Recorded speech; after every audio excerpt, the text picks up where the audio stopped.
Hey, hello, good morning, good afternoon, good evening, wherever you're at. Getting the streams ready and making sure everything's running okay.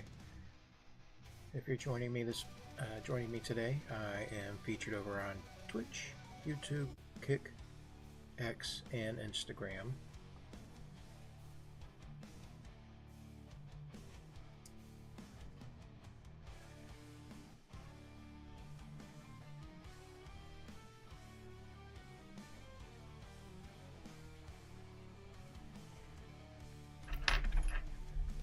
Today we're going to be doing more figure studies, our daily challenge, and then we're going to move into the Mission Decontrol comic that we started a couple of streams ago.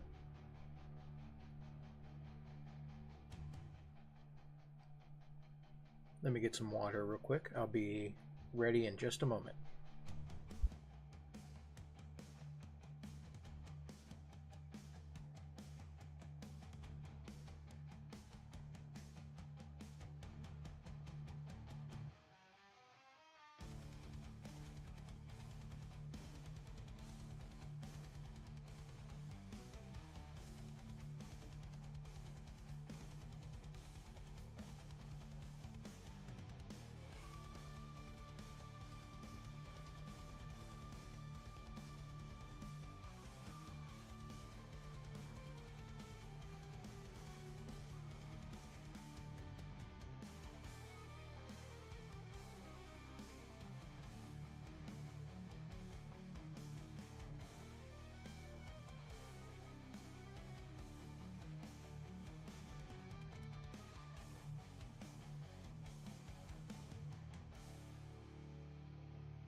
Okay, I'm getting ready to switch over.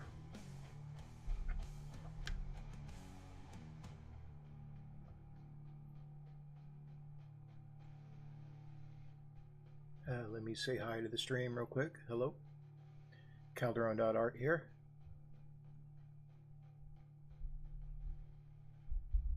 Looks like everything is flowing through over on the stream end on the 5 platforms that I'm using. Well, cool. I have my ink wash challenge set up ready to go. We're going to do that for about 45 minutes roughly, and then we're going to go into the Mission Decontrol comic that we were working on yesterday as well.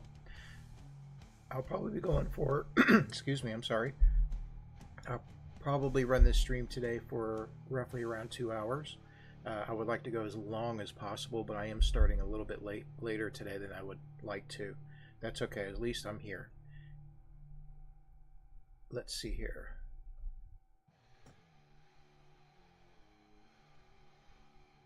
Alright, we have a little bit of metal music playing in the background. That is AI generated. It is something that I created through AI to create a 30-minute loop of different just metal sounds and stuff, and generic metal music.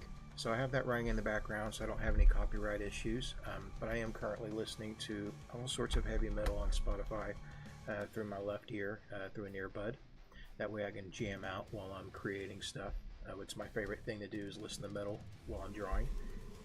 Unfortunately, I can't share that with all the streams, and just kind of stuck with the generic metal stuff. I want to keep these streams out of trouble when possible. Okay.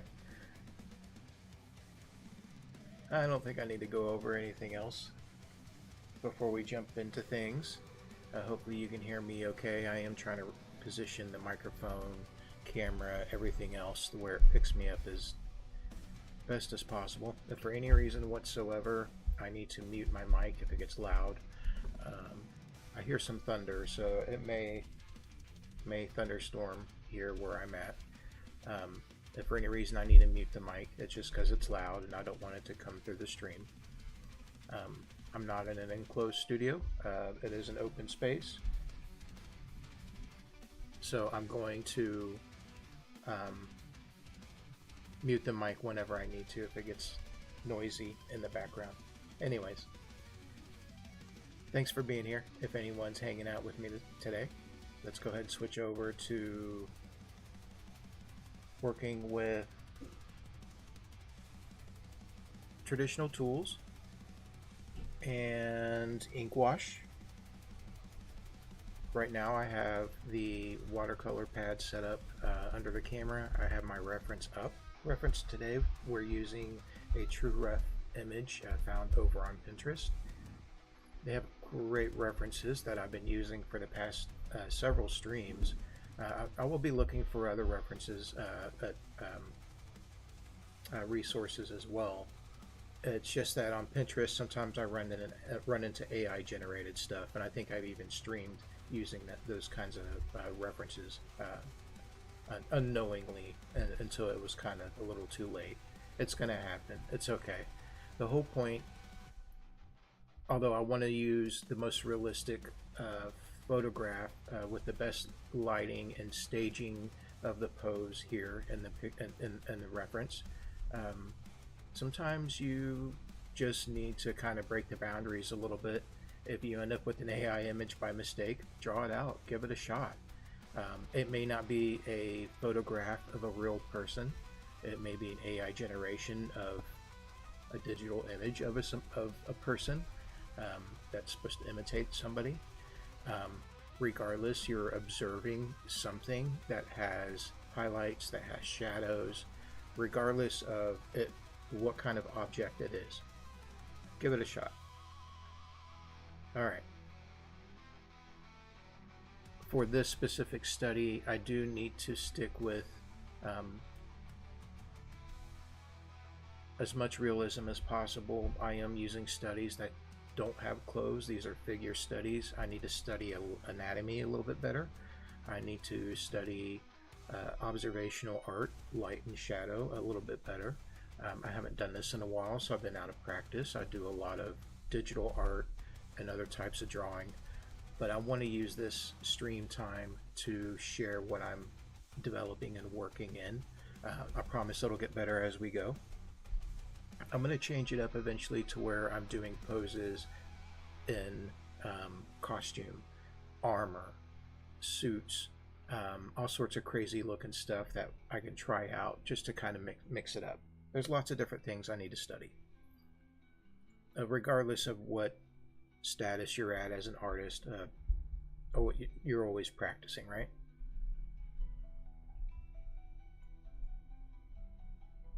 Sweet. Are we ready? I have the image up on a separate window so I can see it a little bit bigger.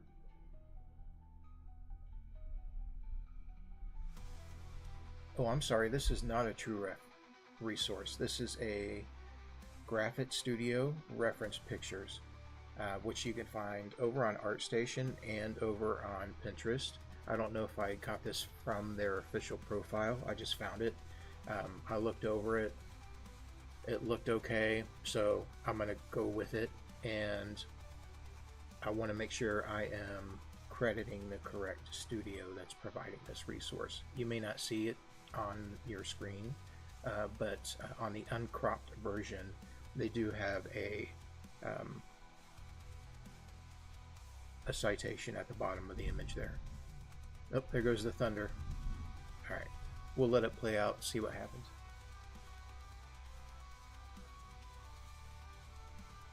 I may need to make sure I rolled up my windows.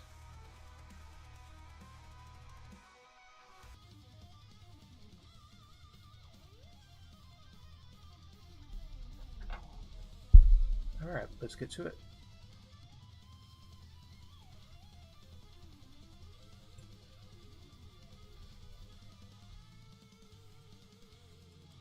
One part that I've noticed in the previous streams and doing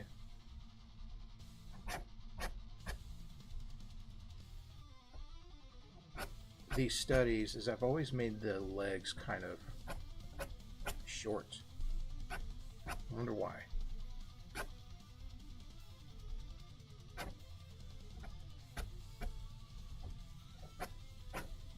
I'll try to update my approach or change my approach to starting up the drawing.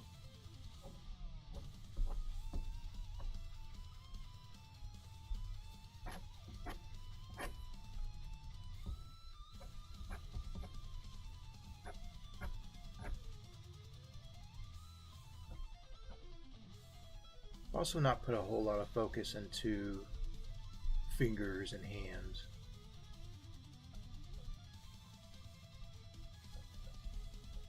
I hope you don't mind if I chit-chat just a little bit as I'm doing this.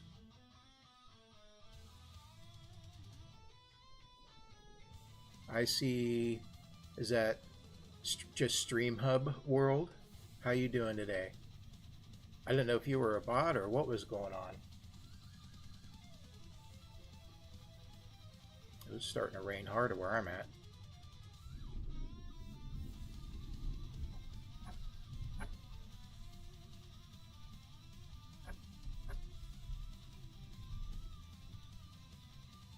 I'm going to keep an eye on my camera. Well, I'm going to keep an eye on this weather. Hopefully the power doesn't go out just as I start streaming. But I hope that you can see enough of... I'm going to approach that at a different angle here.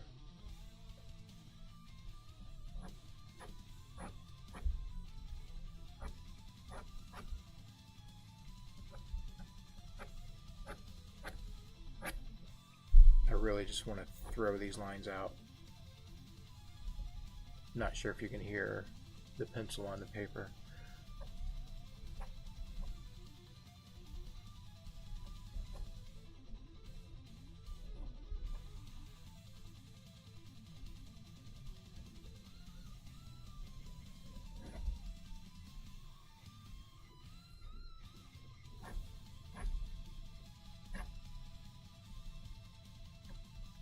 That back is not as arched, it's a little bit straight.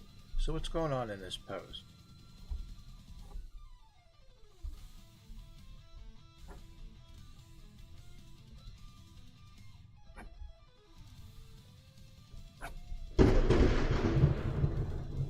Yep, that was loud.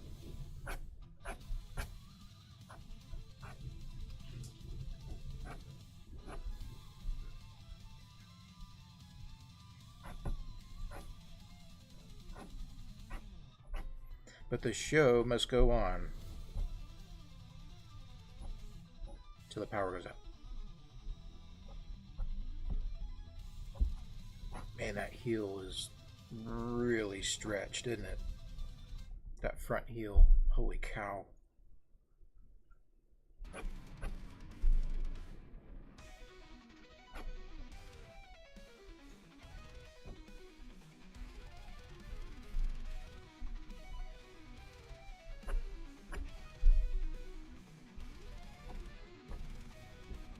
Looks like I'm having some trouble with the hindquarters here.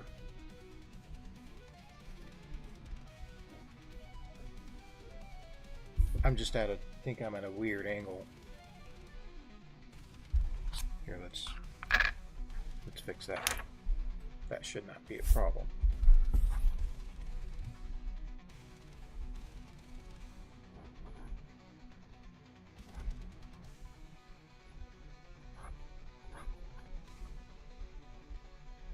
This knee is definitely lower. Yeah, see, I'm afraid to move the paper around because I don't want to skew my angle, my perspective of it.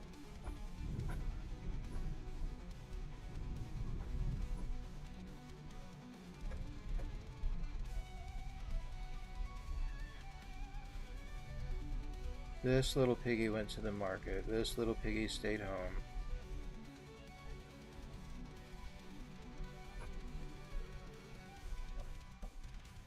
I know what happens in that story. You don't have to tell me.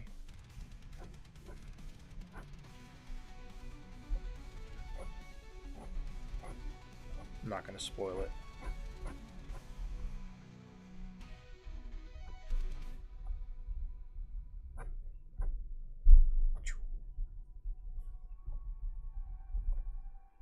Man, there's just a lot of stress in those heels. Okay. Let's see if I can.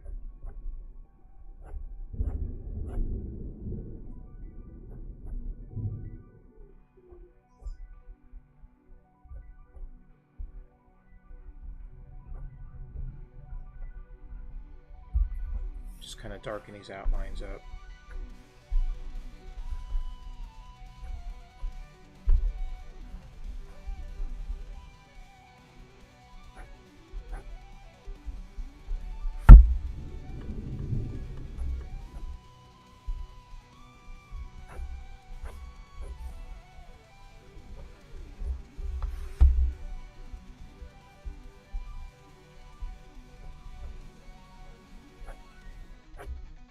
My poor dog behind me.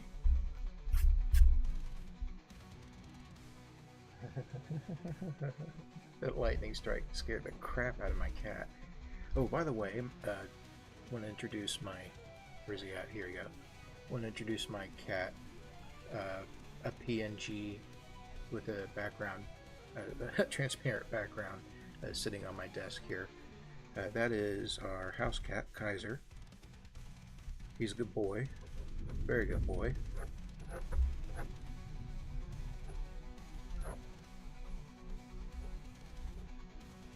He's very fluffy.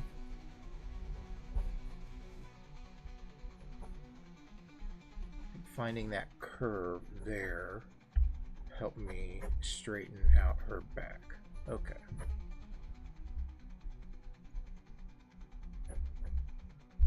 I don't want to draw in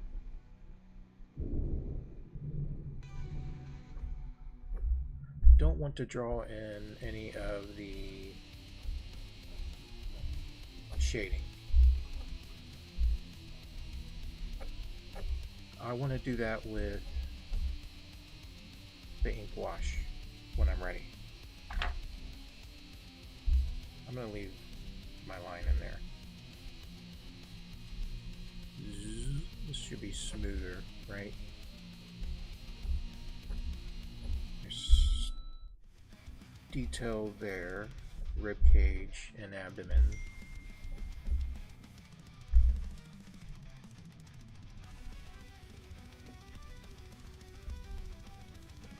Sorry.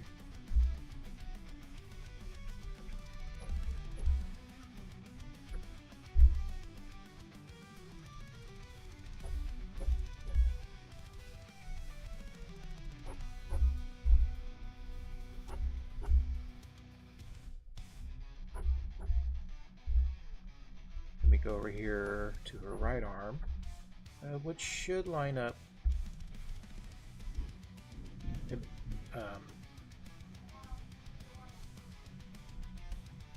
Should line up here, right? I'm sorry, sort of parallel with her legs. I'm a little distracted with the storm going on, just kind of keeping an eye on it. All right, let's move this over a little bit so you can see it better.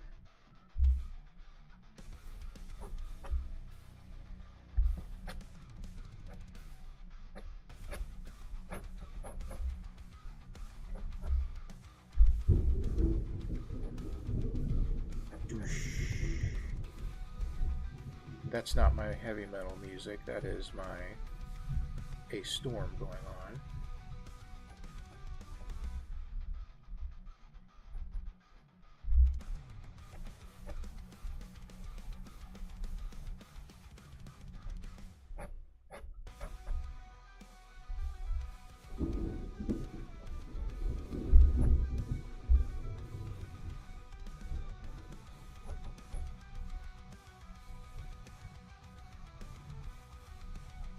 This little piggy went to the market. Alright.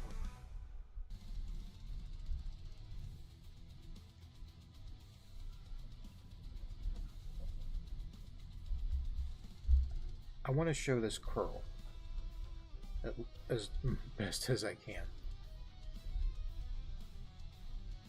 And I don't have... I'm going to leave it where it's at, just to set as an example, and I don't want to go through and erase it.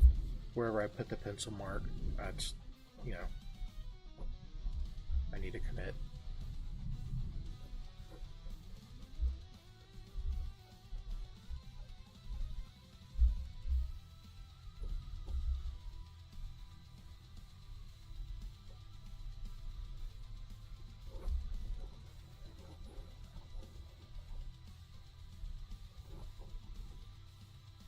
Don't see any hair behind her.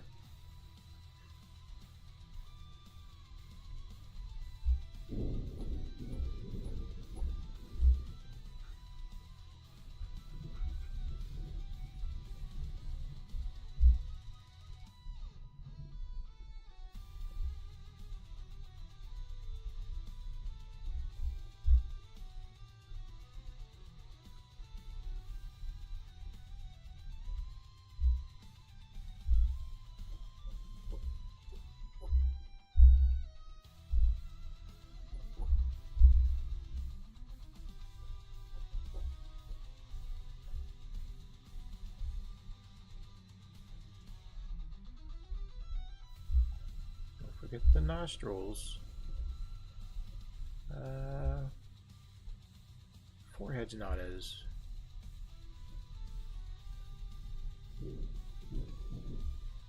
Whoosh. The thunder and lightning all around me helps provide this dramatic effect.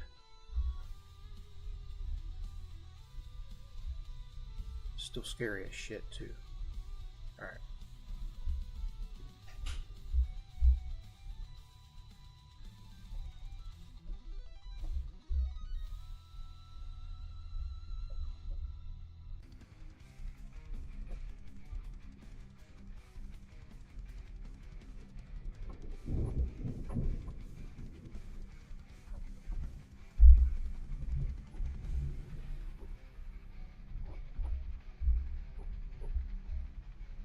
Okay.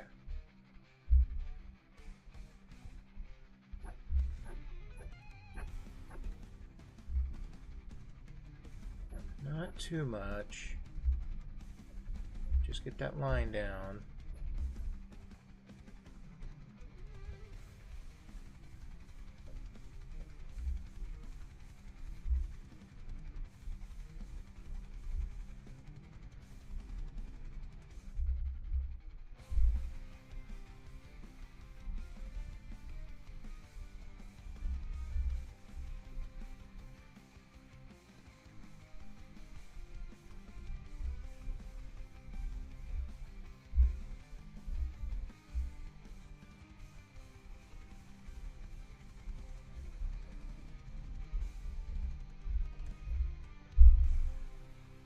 Okie dokie.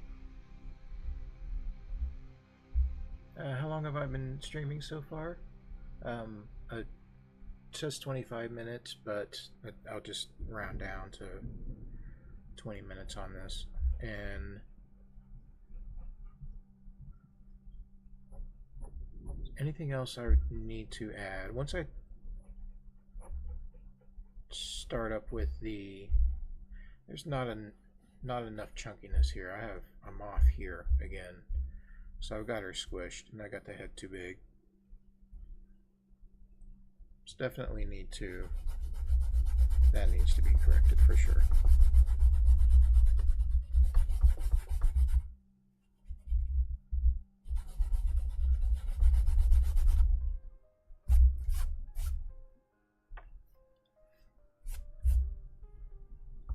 Let's look over this again. Yeah, the torso is just not long enough. So I'm gonna go through. How would I fix this from here? Legs have a decent position, and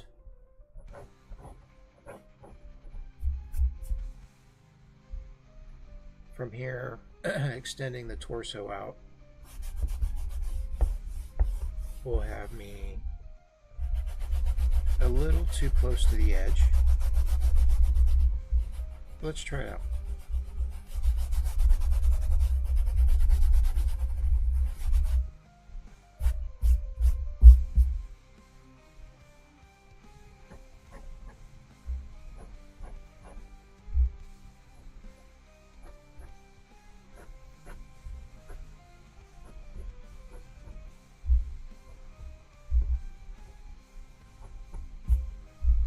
I got the shoulder position that was here up here now.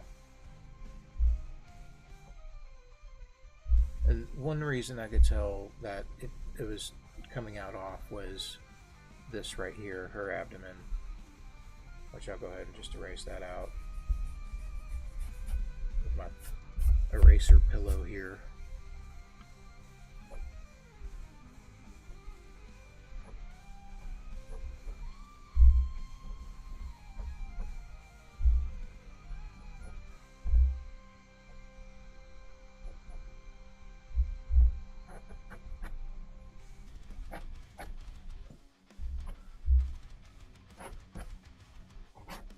Because I still have, oh, it looks like I erased it, but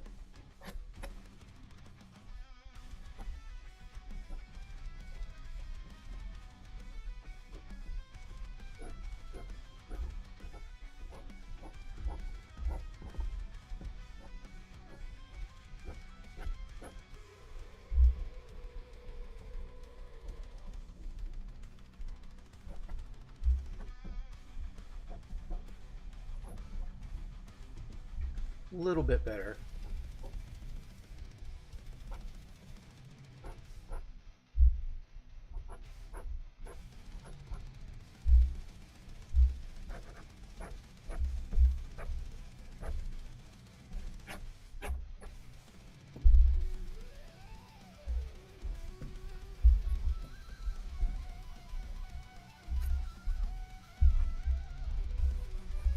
I don't want to use a regular eraser because it'll wear down the paper too quickly.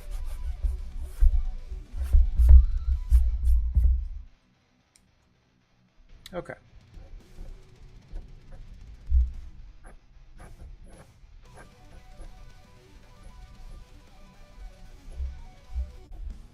I'm adding in too much here. Excuse me.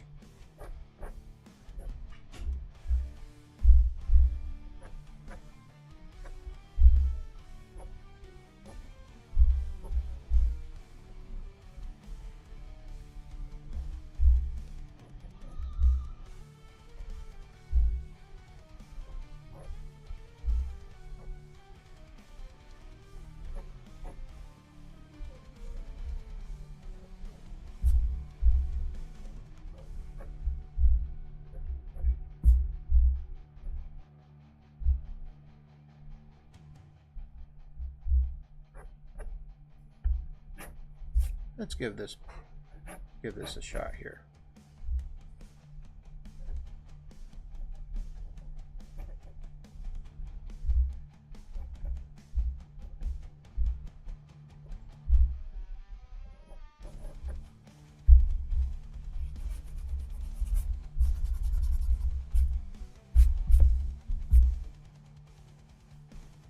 Hello.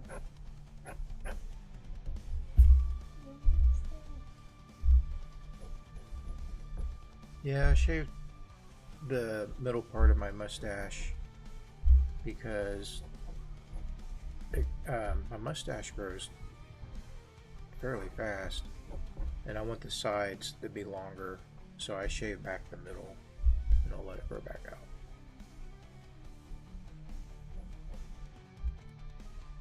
I think I have that too high up.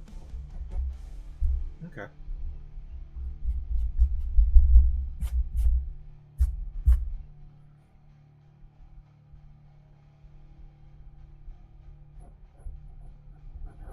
I've already made one huge correction with this. I'm going to commit to where I have everything, but I do want to add in more information on the face, hair.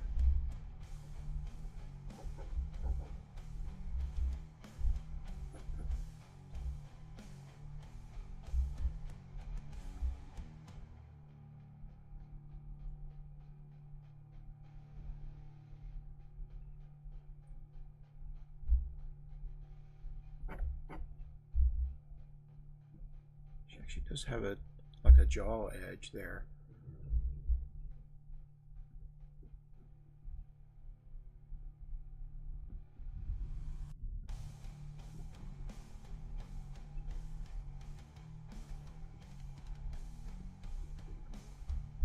This is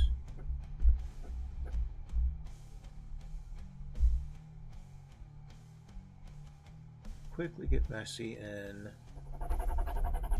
this area of the face. So let's sharpen my pencil just a little bit.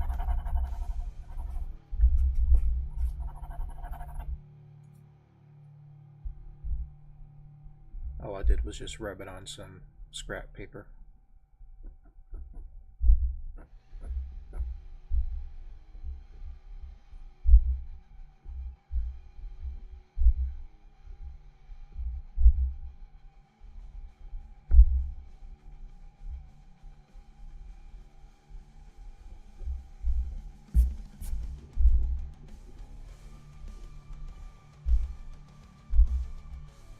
Okay.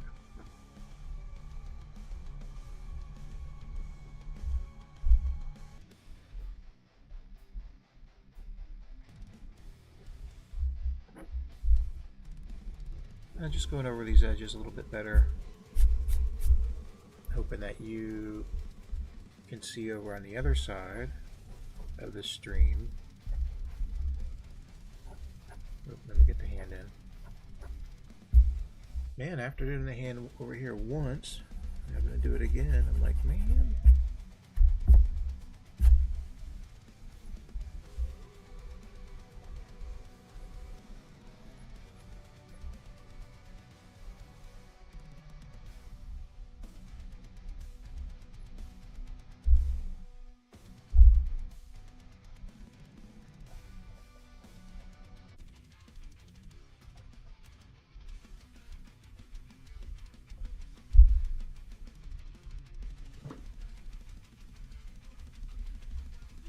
Pinky thing going on here.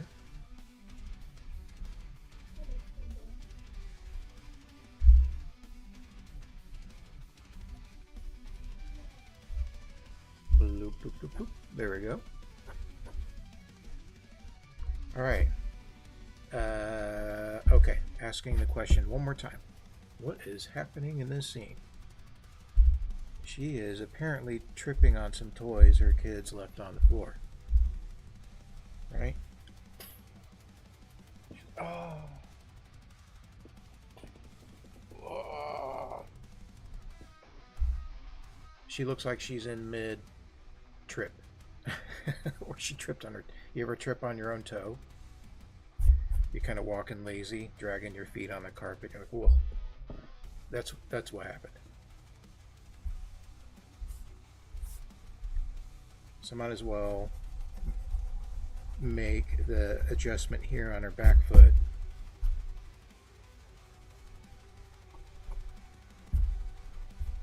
Where I noted before, it just didn't hit right. I definitely want to show the curl like she is tripping on her toe.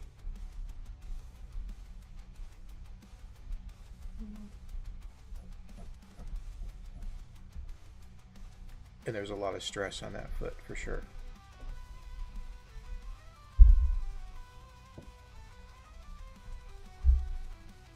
Okay. With it being 30 minutes in, I do want to cut to the chase and start throwing in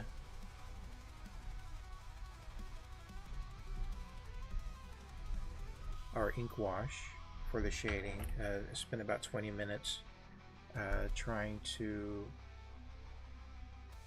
translate what I see in lighting and shadows onto the paper. And then we'll move into the comic book stuff.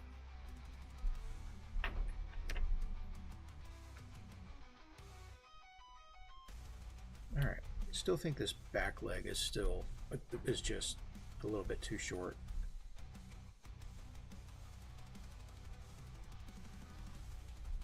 And this hip up here, because this back side is lower.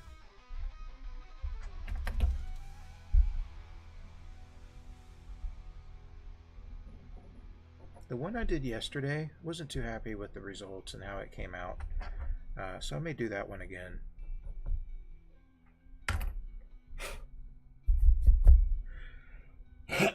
Excuse me. Oh, I didn't really finish the fingers, did I?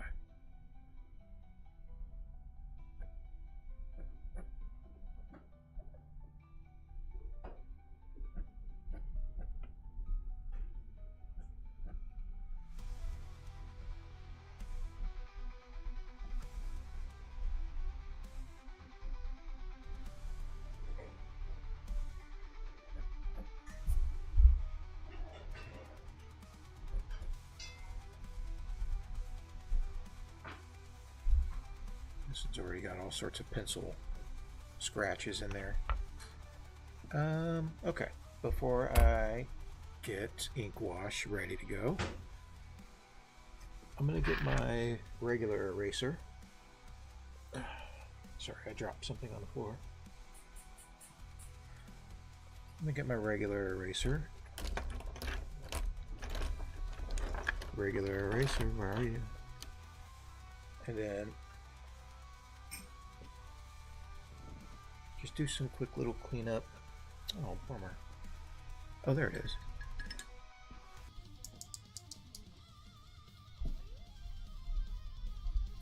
I don't have an eraser shield, which would help me sort of clean up a tiny little area if I needed it to be.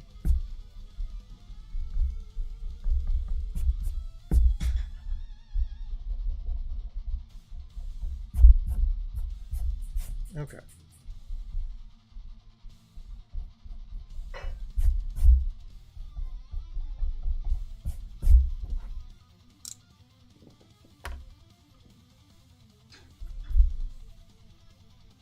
Let me sketch in the cast shadows.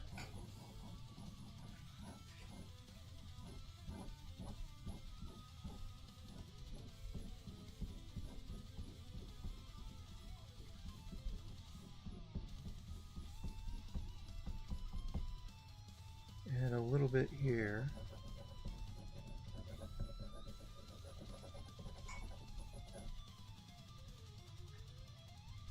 Hard edge shadow right here.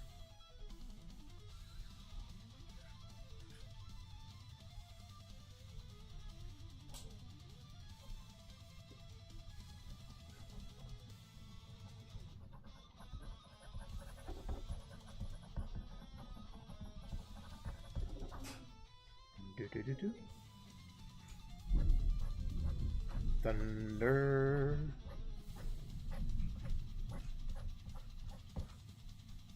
I have a feeling I left the windows cracked open on my vehicle.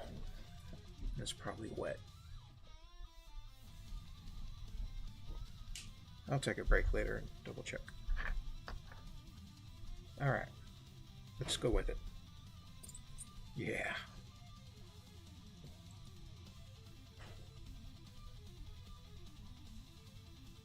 I'm gonna go inside it.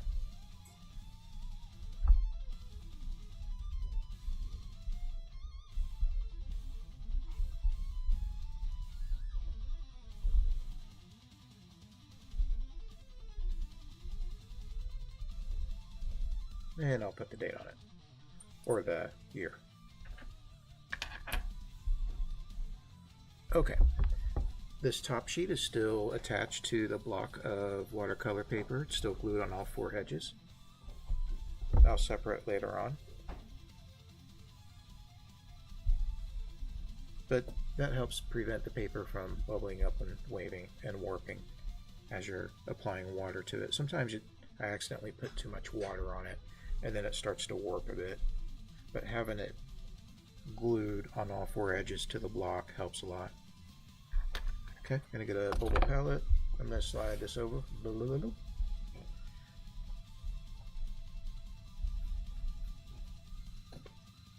Don't get distracted by the sketches and stuff in the background underneath this. It's a scrap paper for just doing some messy test things with pens and ink. And I have not cleaned out my palette very well, have I? That's alright.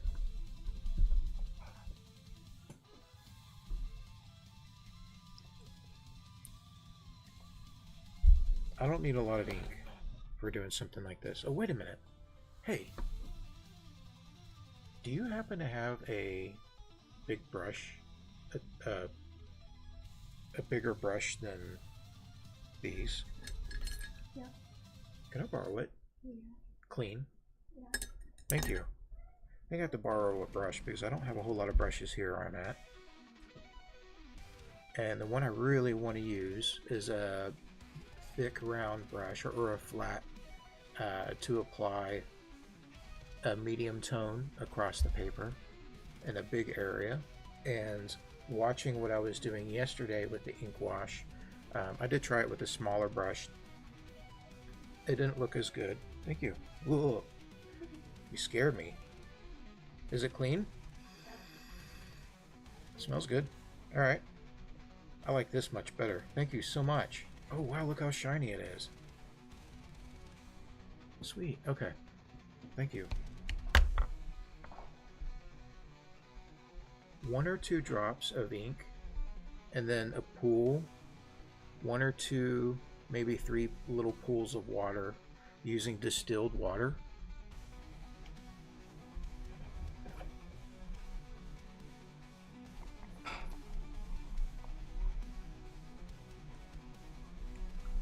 I'll just pour it in.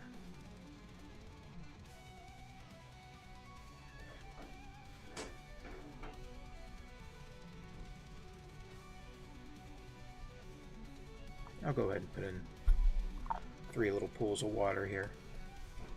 And we need our ink. Higgins Black Magic.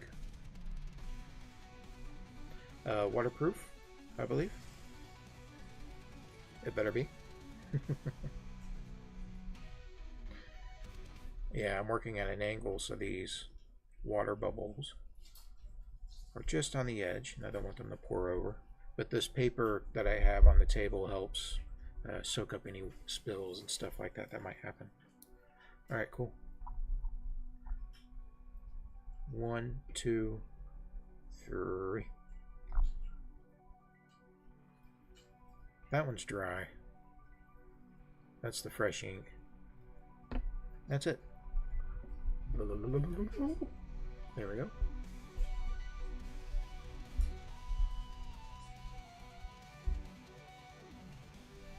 I'm gonna get my brush wet.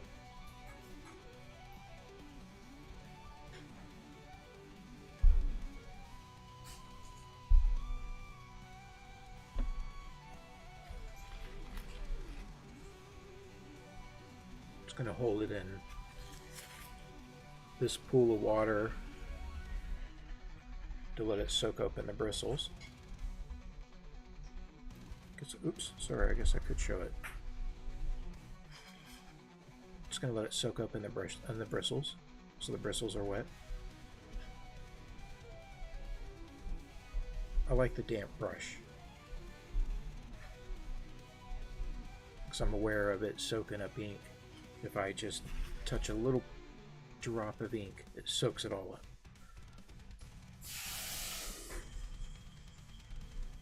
The sound that you may be hearing currently in the background is not the storm, thunder and lightning. It's somebody making noodles. Okay. Can you see the ink? No?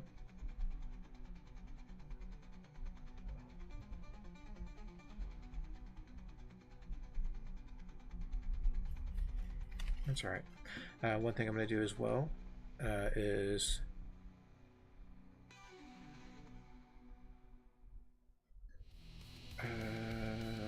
should I go ahead and make my, yeah.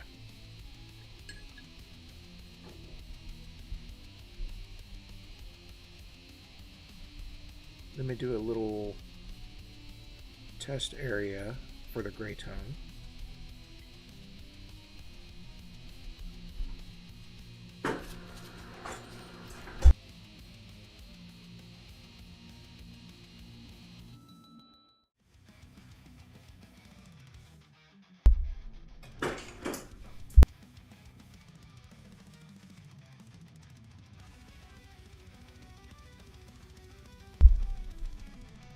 Sorry about that.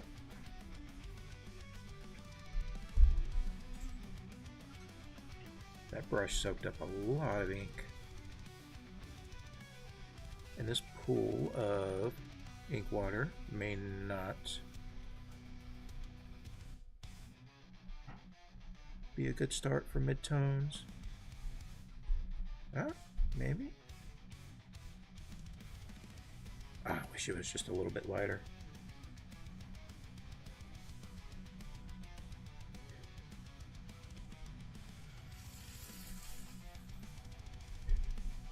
Just need a nice little bit below middle medium.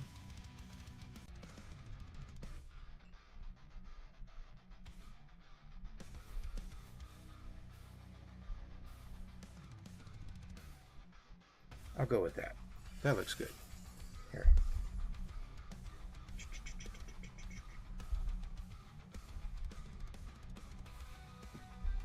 See if I can spin it around. There we go. Ah, you can see a lot of it. Okay. Alright. In case I want to show that, I'll just slide the paper over. Alright, we got a wet, large brush. Let's get the paper wet.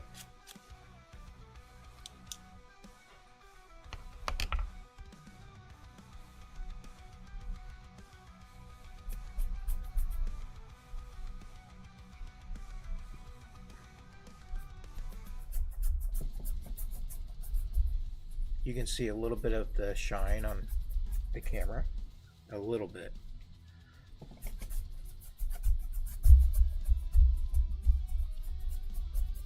But I want to make sure I get over all of the pencil area all around.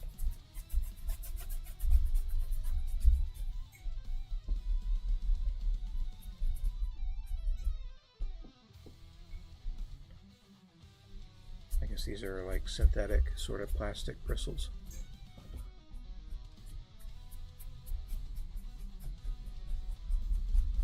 Okay. See if I can level out top and bottom of the page. There we go. The amount of water that was here versus here, and this was drying up already while I was applying it here, so let's see how it bubbles up a little bit. It's not too bad. Alright. Let's throw down a medium shade.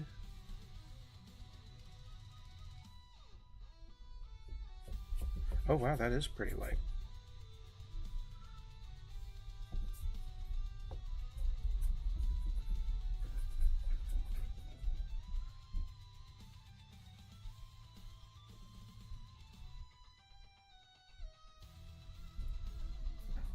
I'm going to let it dry.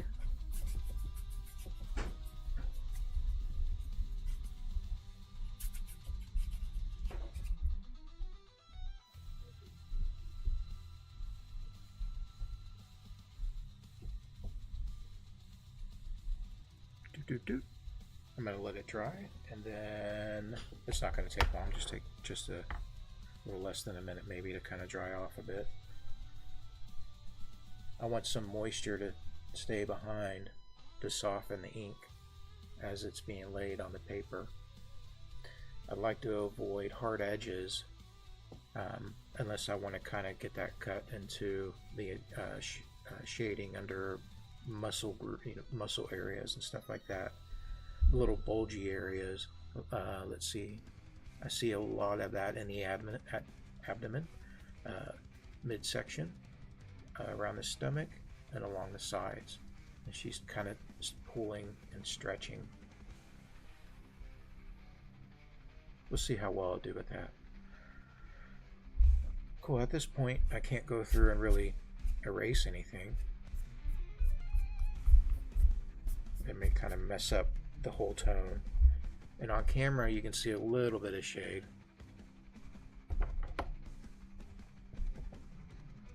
Okay, I don't think it's quite dark enough. So I'm going to go into that, what I used before, mixed before, hit it again.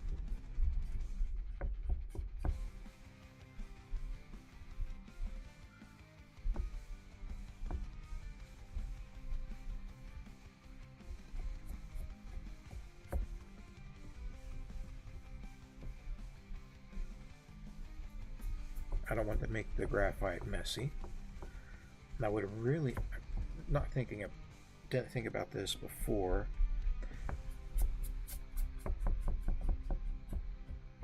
But I could have captured a little bit more action or movement through the brush strokes. That's okay.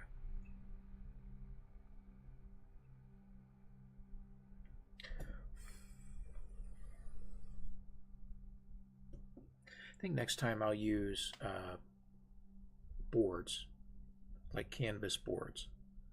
That way I have a more solid base to work with. Always hate how the paper bubbles up.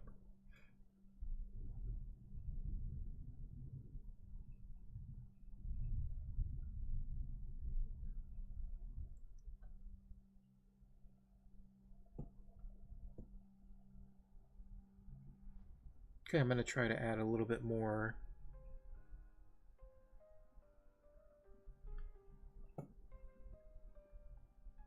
larger areas of shading. I may not want to use this big brush.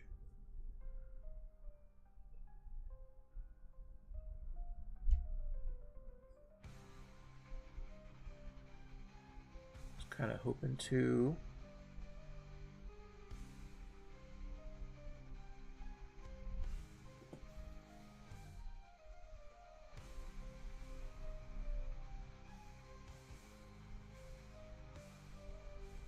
just get more done with one brush stroke.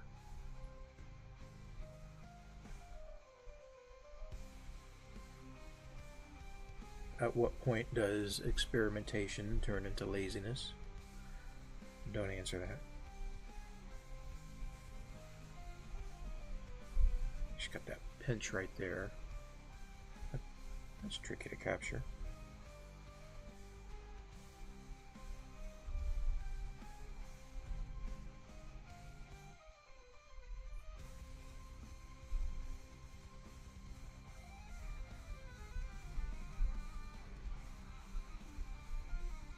Okay, I think I'm done. No, I'm not done using the big brush yet.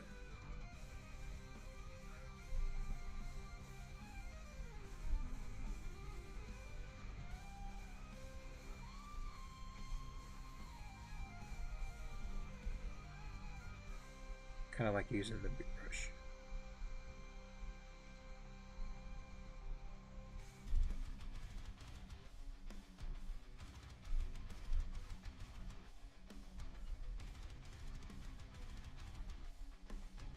Lots of darkness here.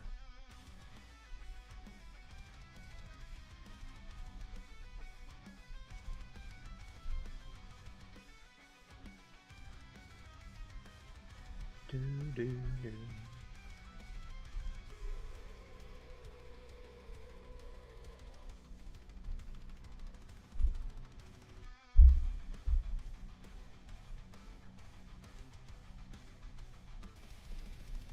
Hoping a little bit of dry brush will give me the effect I need for her face.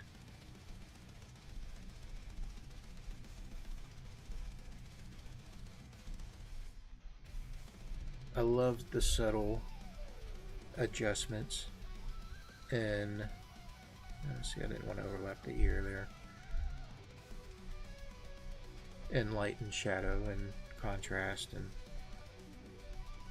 I do want to try to capture that as best as I can, as quickly as I can. I do think I'm making some improvements through brush technique and even observation.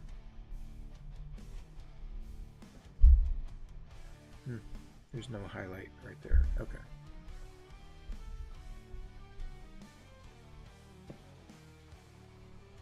Let's see if I can use a bit of a wet brush right here.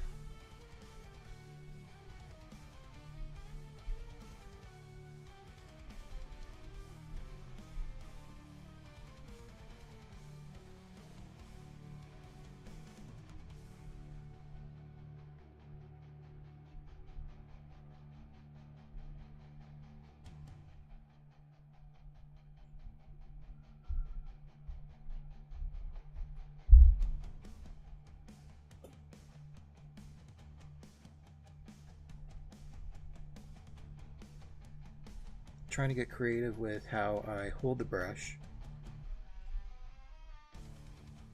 hoping it helps. Come on, brush, don't fail me now. Needs a little bit more ink.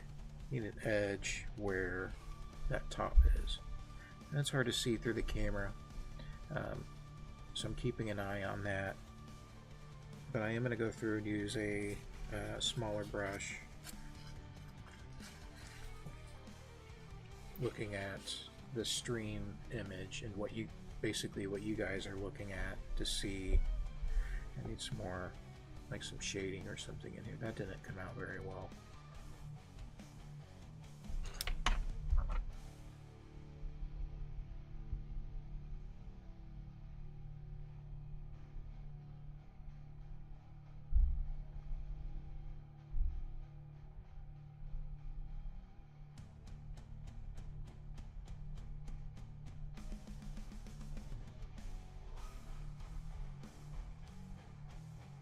I see what's going on here. This back right here, I needed more form right here. Need more shape right here. It's okay. Now I know.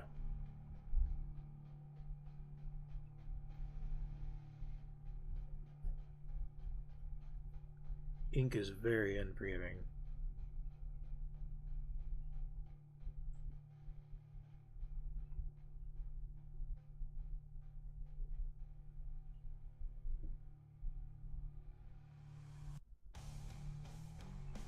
And I am trying to make subtle adjustments as I go here.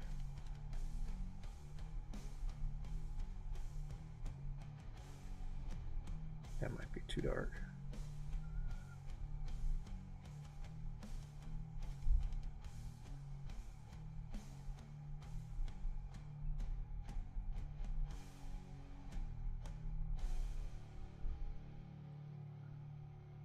Okay.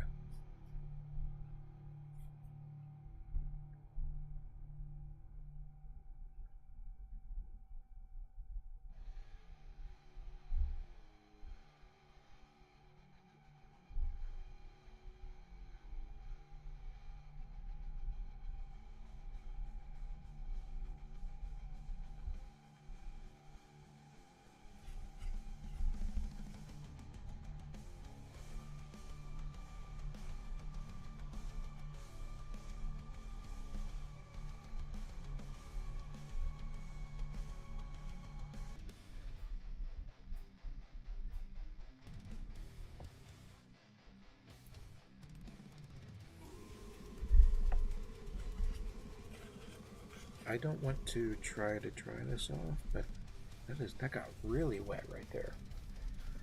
Okay. Start adding in some. Ooh, that's too much. Let's get darker. How are we doing on time? We're an hour in. Need to pick it up a little bit. Getting a little bit messy. That's okay.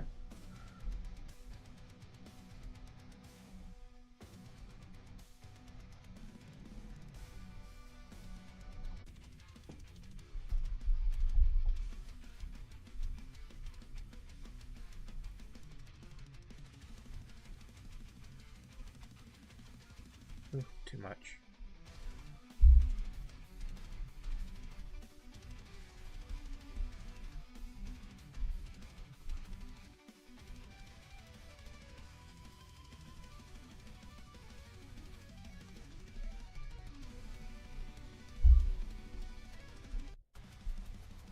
Soften that up.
Just a little bit on the brush.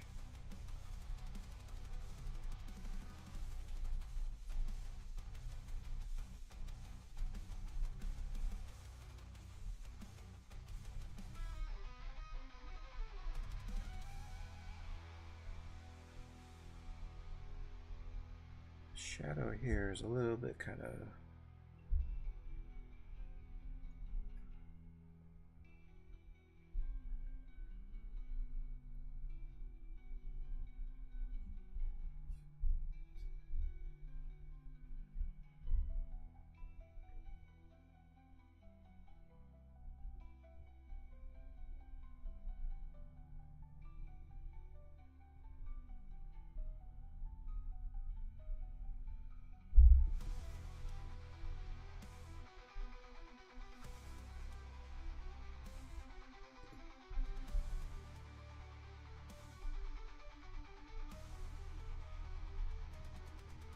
a little too much.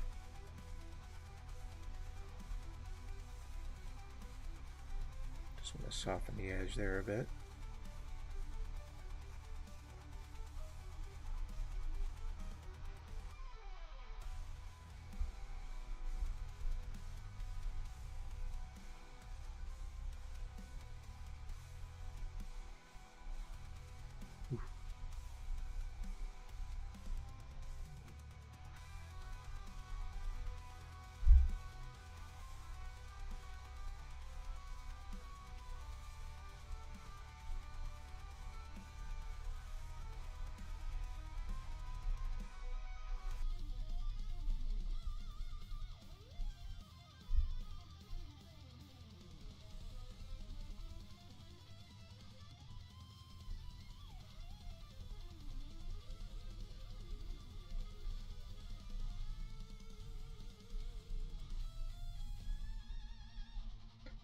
Keep going. Keep going.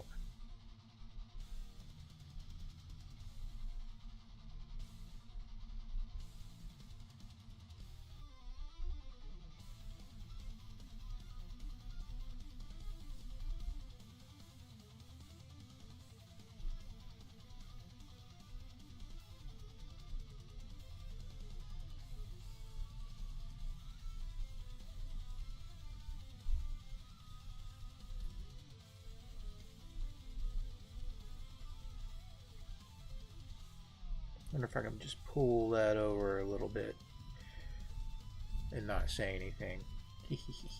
Alright.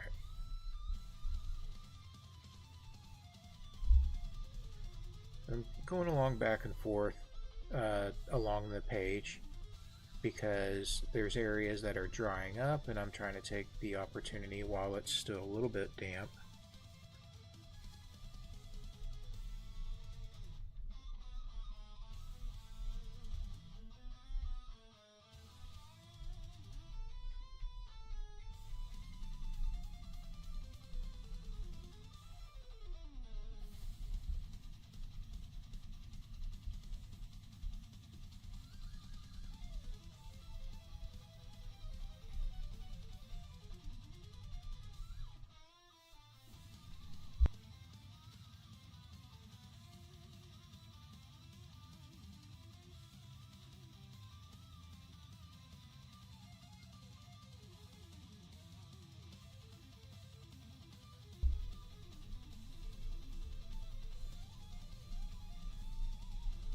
Especially where the ink has faded a bit. The one thing that is tricky with ink, using this India ink is that it does fade.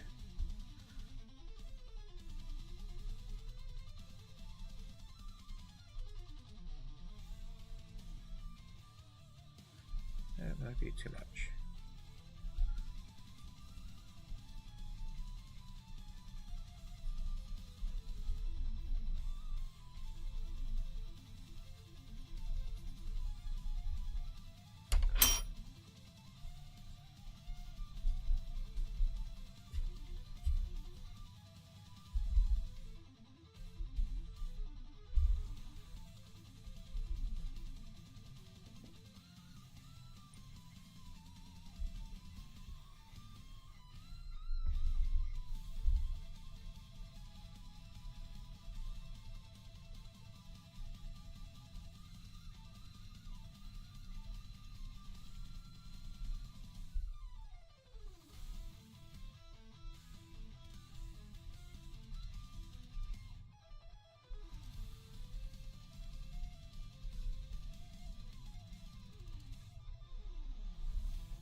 Yeah, because of how this ink sort of, fades, I'm always kind of chasing after the intensity and making sure that it's where I want it. I think that's the biggest challenge with this ink wash. So maybe I'll look into trying different materials.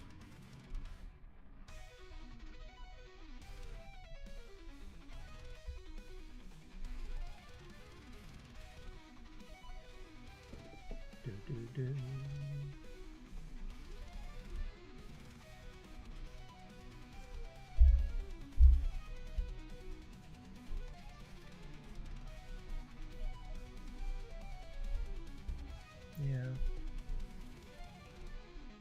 Keep working on it. We'll keep going. Let's get a little bit more darkness in there.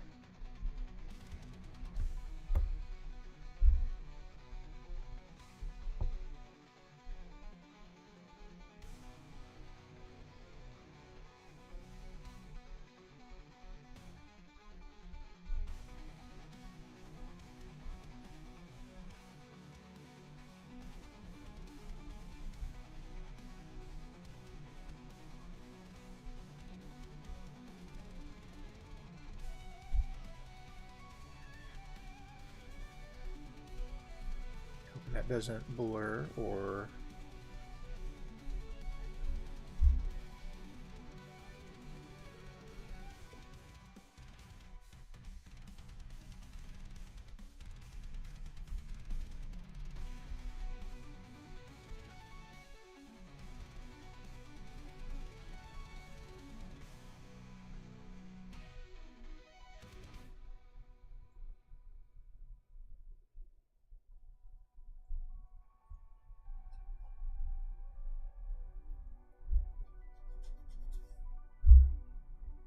okay. How am I doing on time here? I can't spend too much time on this as I do need to get to the comic book stuff, but I do need to get to a point where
kind of hoping to sharpen the edges here a bit before I wrap up.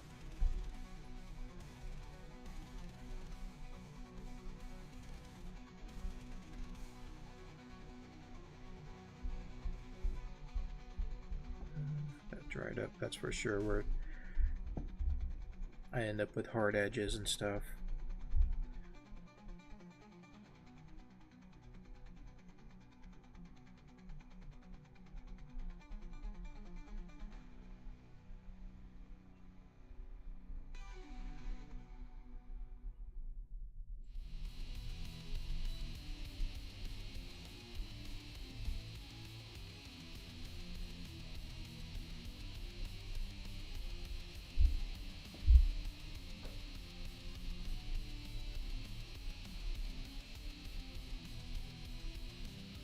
Okay.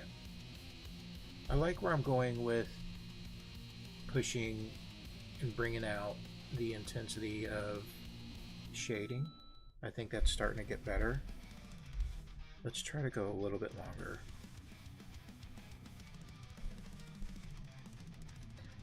But my goal right now is just to sharpen up these edges a bit.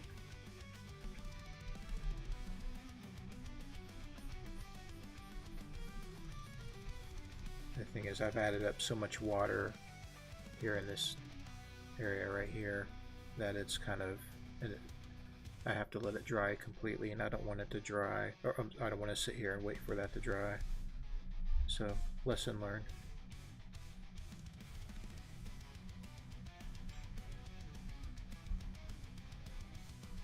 Okay.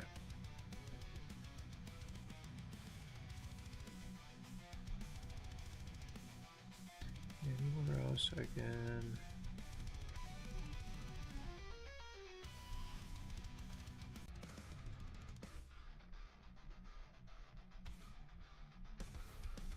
Add in those really dark areas that need to stand out.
I know this model has blonde hair, but I did want to just kind of fill in that area a little bit.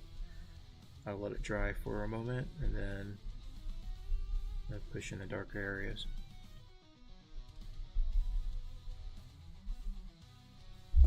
I'm hoping I get to the point where I can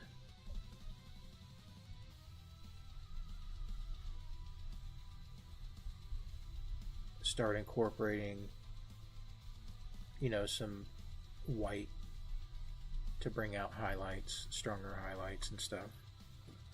Not quite there yet. I need more water.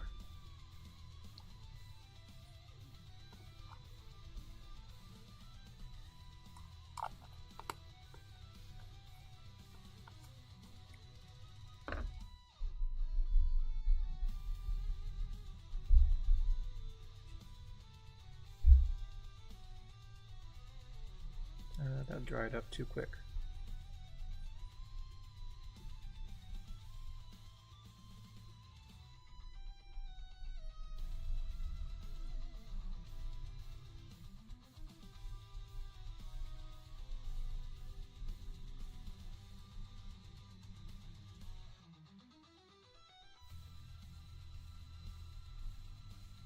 Yeah. I'll apply this, and then that's pretty much where I need to stop here on here. I just have too much water.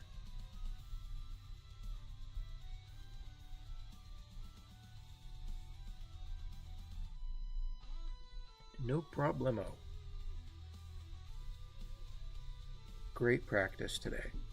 Happy with how this came out, even if it's not the way I wanted it.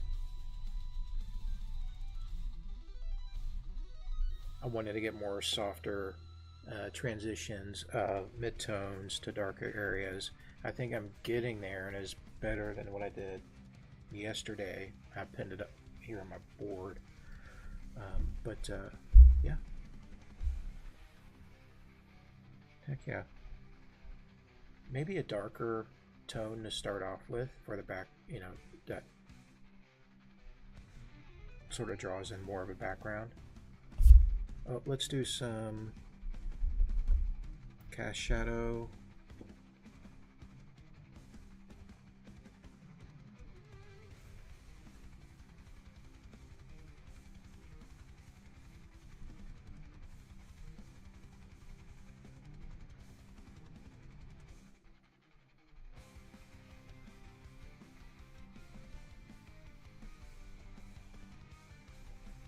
Make sure we have what we need there. I'm sure it'll sort of dry up and disappear. All right. All right. Let me get this pushed over so you can see it better.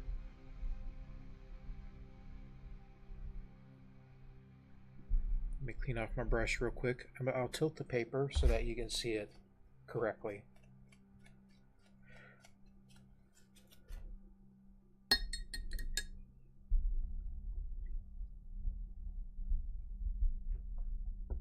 More like that, right?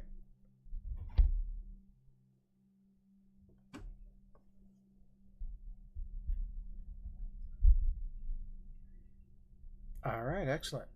I'm going to go ahead and take this time to go into the Be Right Back screen and then do a little bit of cleanup and then come back, and then we'll start on the Mission D Control comic stuff. I have, for time-wise, I have an hour and a half, maybe an hour 40 minutes, roundabout. All right, cool.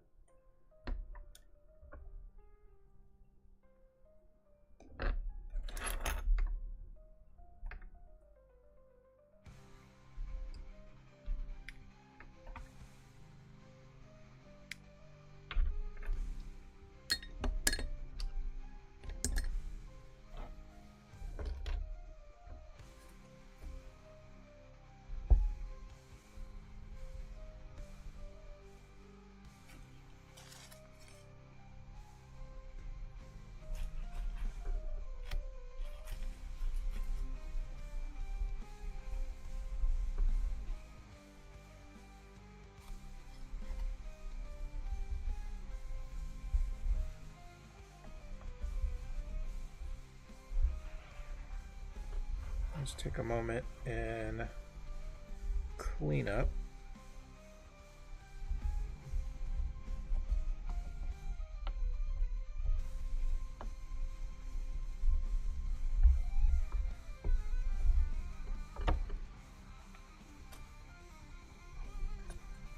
I got some brush soap I can use to clean this up better later.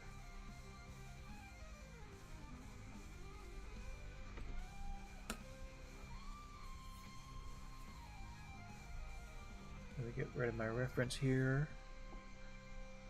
And let's go over to just this. I'll keep those image references up. I'll need those here in a little bit.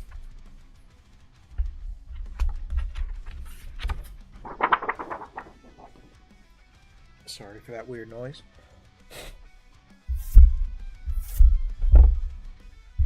Okay.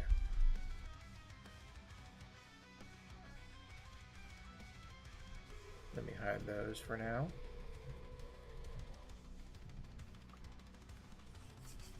Alright, meow meow. I like my Kaiser cat picture up there. Alright, so just working on that. That definitely helped me with some shading, just watching, focusing, observing, and focusing. I did a little bit better on this than the one I did yesterday. Let's go ahead and separate this. It's already starting to separate. I'm going to need my little pocket knife to do this since I don't have a painting knife. And since it's sort of lifting a little bit, just need to put my knife in between the paper and the block and just gently, carefully saw back and forth.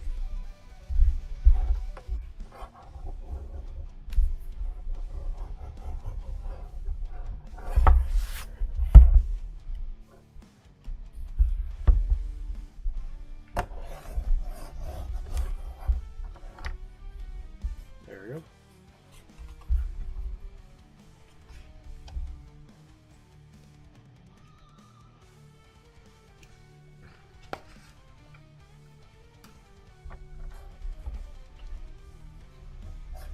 Okay.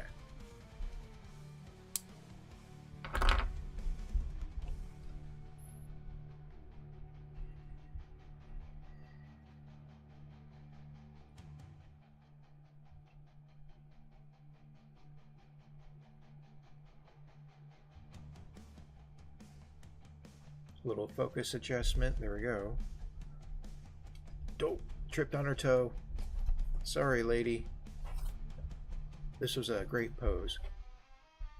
So thanks to those guys that put it out there. Kind of flatten this out a little bit. Let it dry. Put it up here on the fridge with all my others. Excellent. I'm going to take a short be right back break. If anyone's hanging out, I really appreciate it. You're more than welcome to lurk. You don't need to respond, reply, or comment. But you are more than welcome to do so. Let me block this or ban this bot.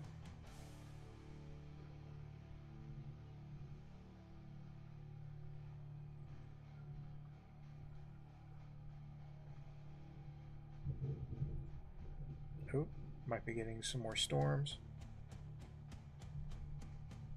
How's everything looking so far? Looks like everything is still running. You guys, looks like my voice level is still pretty good. The metal in the background is still running. I'm going to go ahead and take a short break, get some water, do the usual bit. I'm only going to take just a couple of minutes. I promise one of these days I'll have a timer up here. That's totally appropriate.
Okay, I'm back. Thank you for hanging in there. I'm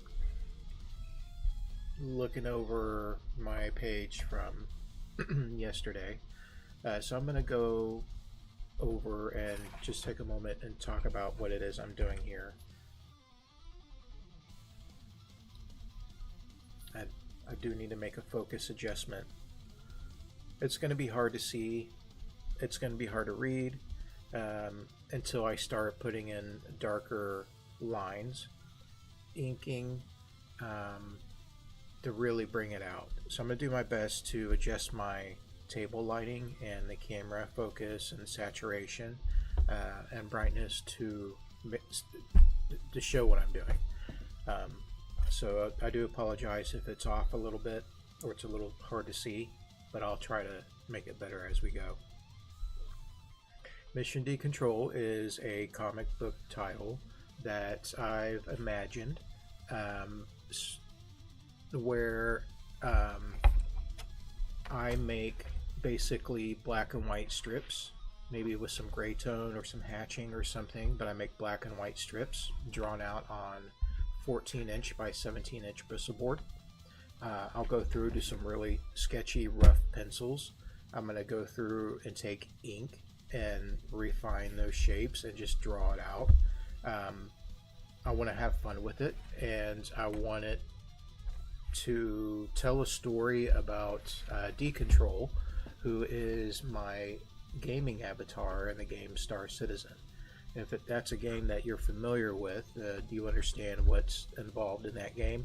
If not, it's a space, sort of a space simulation game where you can pick a character, build your character's model, facial structure.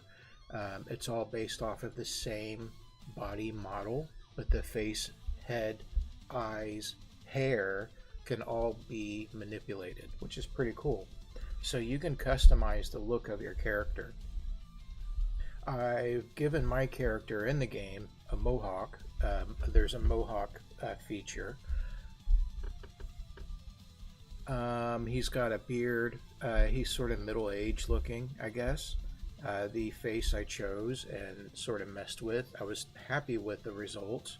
And I left it the way it was just to play around. And yeah, just looking at my character, I'll need to pull up a reference of that, I guess, at some point. But my character does look a little bit more middle-aged with some more wrinkles and pinched areas. He typically wears a black leather vest with studs, metallic studs. He'll have a couple of spikes and stuff like that. He will emulate a punk rock look, which is similar to what my character looks like in the game. I'm not going to take what I do in the game and duplicate it in the comic book because I want to make this as original as possible. And in order to do so, the character is going to be a little bit more generic compared to my character in the game, but there will be, obvious connections.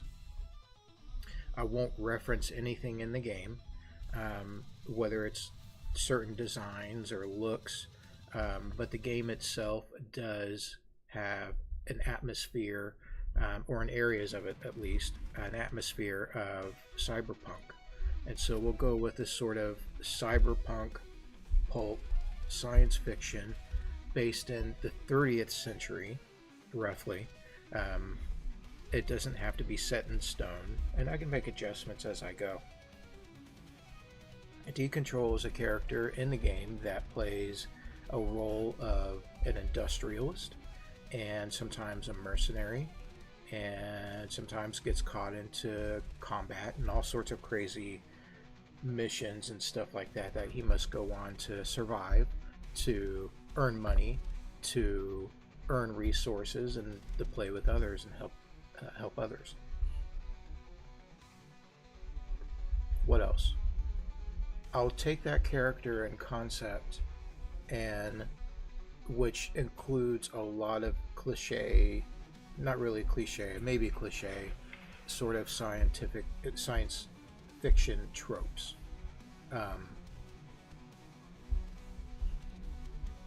I want to have fun with it, post it on social media, and maybe do a few, do one every now and then that sort of tells a story, maybe in sort of a serial.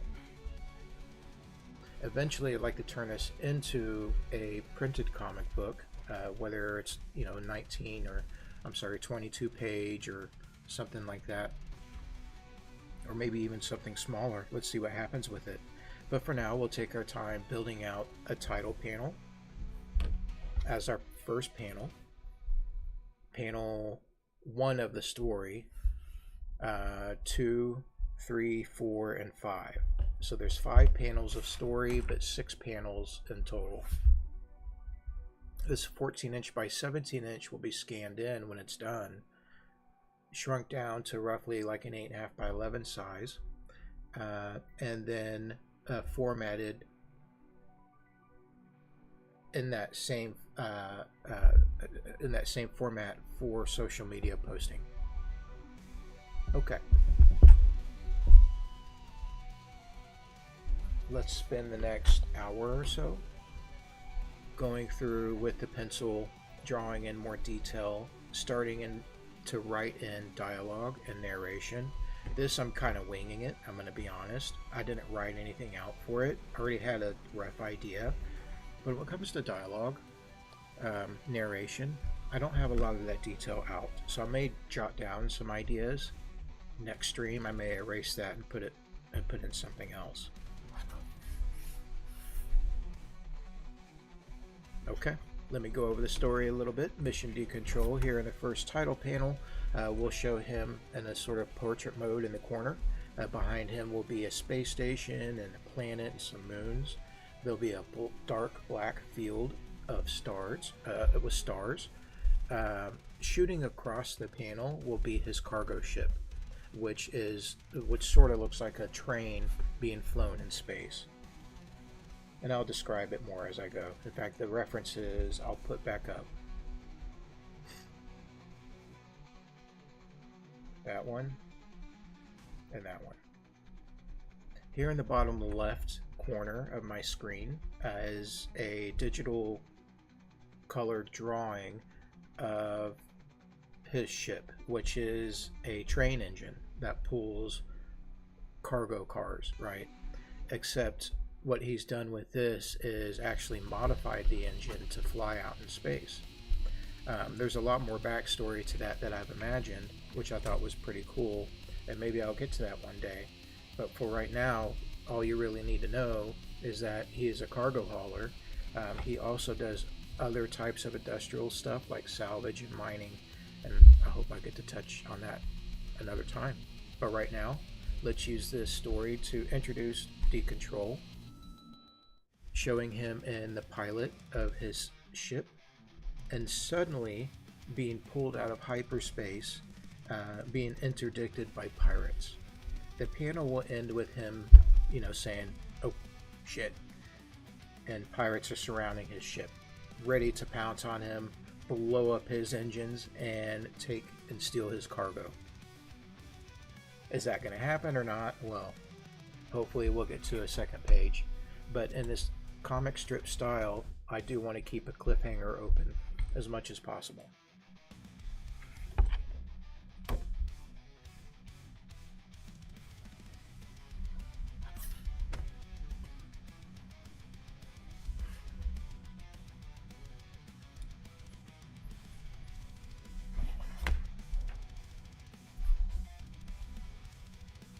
I'm going to use the same pencil I was sketching with earlier.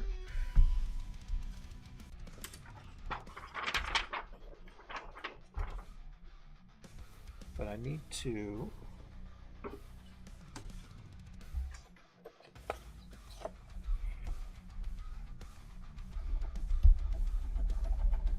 kind of sharpen it a little bit.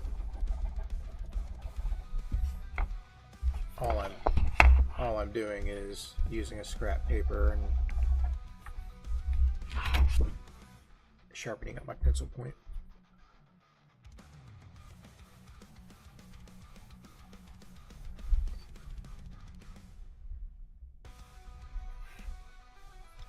Let's zoom in on Decontrol. Bzz. and do a focus adjustment. Who almost ended the stream. That would have been bad.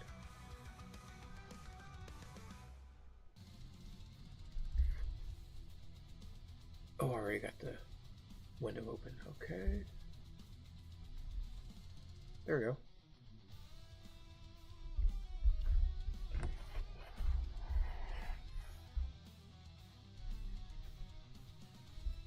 I doodled in the space station right here. I doodled in.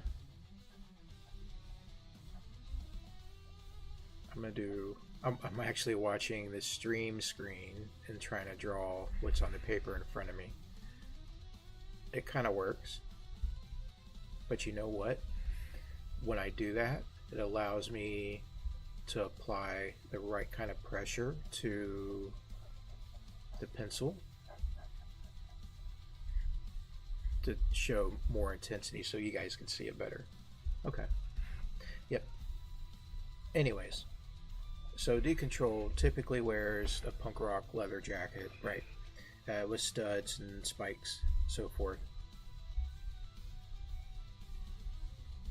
And he's a loner in the universe. He's gonna sort of portray how I play in the game, which is I play solo a lot, but I also play with a couple of groups, some really good friends. So Star Citizen is a fantastic group play game when it's running well. I'm not going to get into that. But the fact that it's a game that's not quite finished and has bugs and issues means that when you play with friends, you run into more and more challenges. Hopefully you play with friends that are willing to work around those challenges.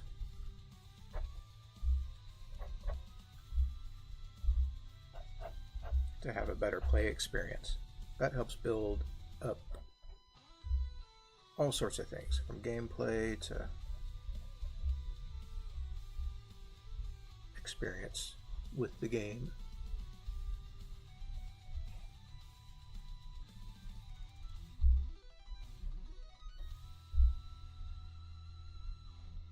I'll draw probably quite a few wrinkles on this dude's face, on Decontrol's face, just based off of the model that I used.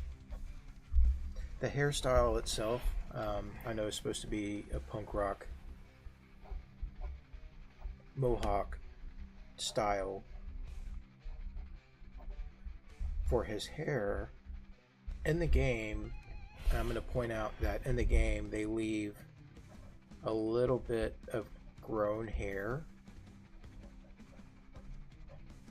here on the top that goes around to the back, leaving us not quite blended.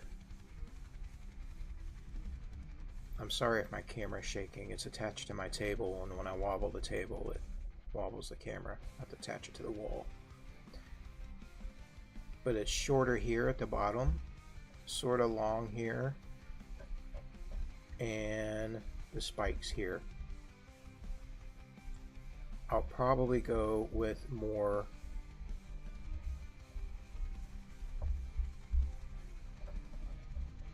just short hair. In the game also, there's a couple of strands here. Sometimes I draw those in, but I don't want it just, really like copy or anything, so I may not use that anymore. I really should have him like holding a gun or something, like in the cover mock-up I have there. In the bottom left, next to his ship, is a mock-up cover I did not too long ago. I do believe I drew everything out in digital and painted it in Fresco, either Adobe Fresco or in Sketchbook. Can't remember which one I was using at the time. I used so many different things.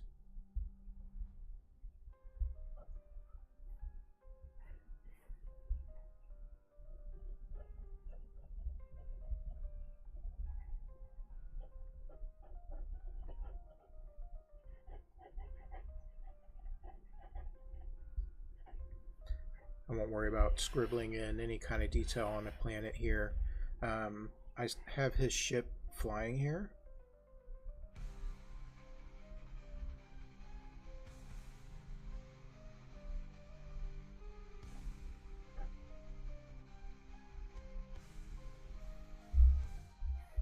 It'll be a weird shape. It'll make a little bit better sense as I draw it out. But I think it would be cool if there were... I know the space station is far away, but man, it would be cool to have some big ships or something out here. Dare I use the triangular shape?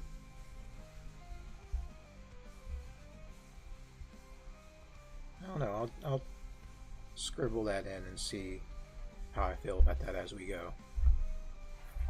Because this will be mostly filled in.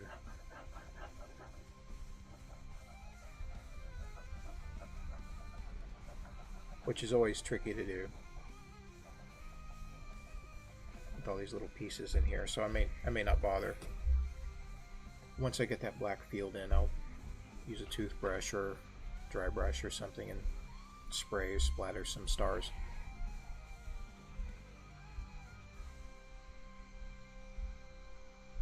Okay.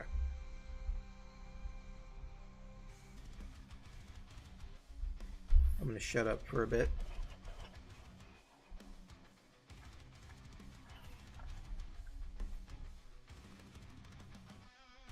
And work on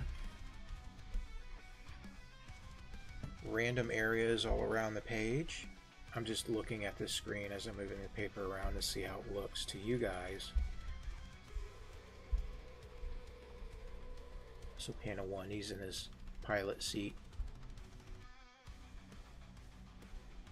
There will be some narration. Panel 2, we see him from behind the pilot seat. We see his hands on the controls. We see panels and screens. I'll draw those in. I'll work on that a little bit. But in front of him, we'll see the streak of stars to show that he is traveling through hyperspace. He suddenly gets a warning that his travel through hyperspace is being stopped. He's being interdicted.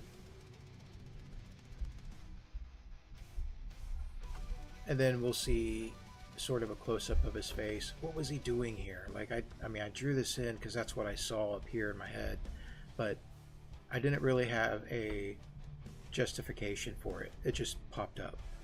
Should I keep it or should I do something different?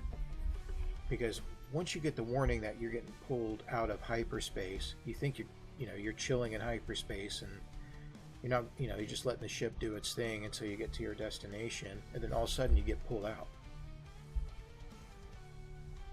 He doesn't really convey the expression that he's concerned, because in the final panel,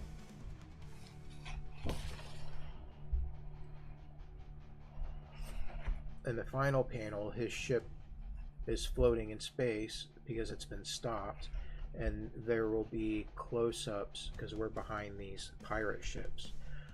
Pirate ships in the distance, all sort of pointing at Mission Decontrol, or Decontrol. Mission Decontrol is the title of the comic. Decontrol is just the name of my game character.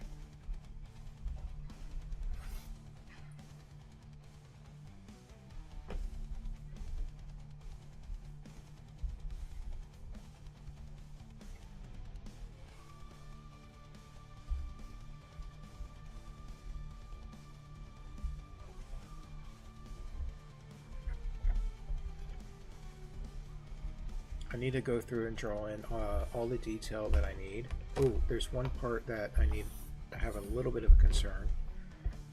Is the second panel of the story, panel 3 here, where I haven't zoned out the areas where I'm going to have dialogue or narration.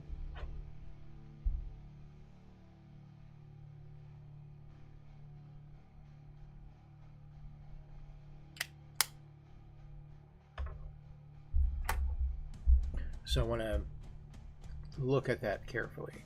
I may do a little bit of that offline. I'm going to pull back just a little bit on this.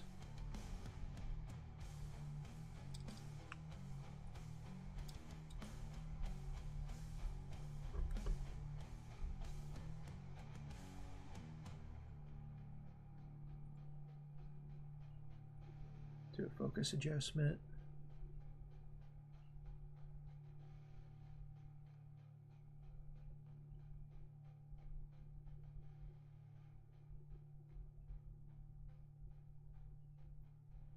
All right, let's try that. I do want the narration to start off up here.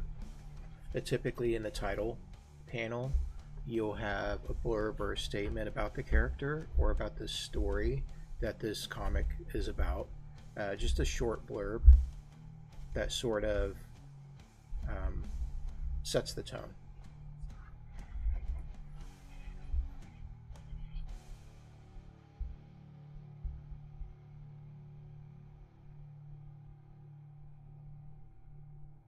And I think I may put that underneath his ship. I have no rhyme or reason as to why he flies a ship like this. I just wanted it to be an obvious icon of that sort of commerce and production and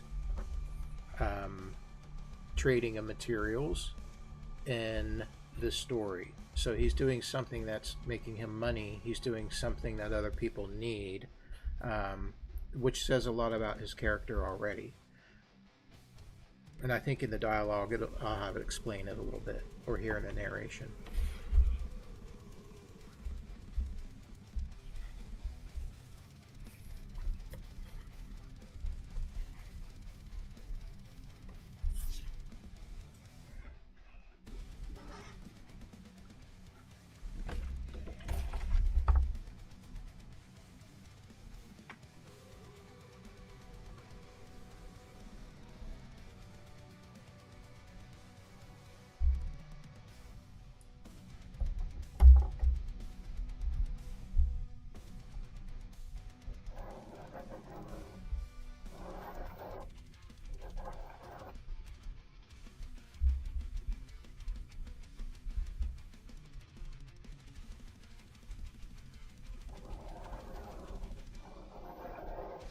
I will be handwriting in any text. I will need to get I do not have my lettering guide that would allow me to draw in guides to write out my lettering at the correct size consistently and cleanly, legibly.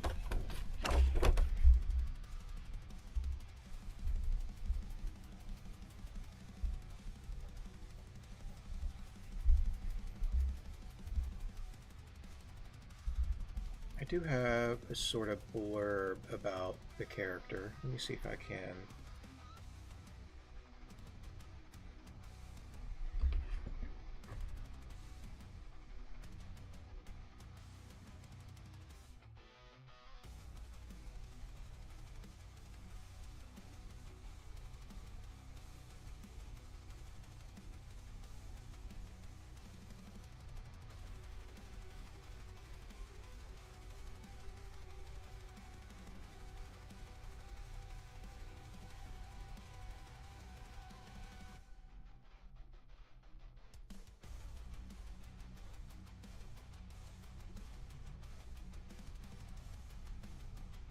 All right, I do have a little bit of a description for Mission Decontrol, and that is found on my webpage, Calderone.art.com.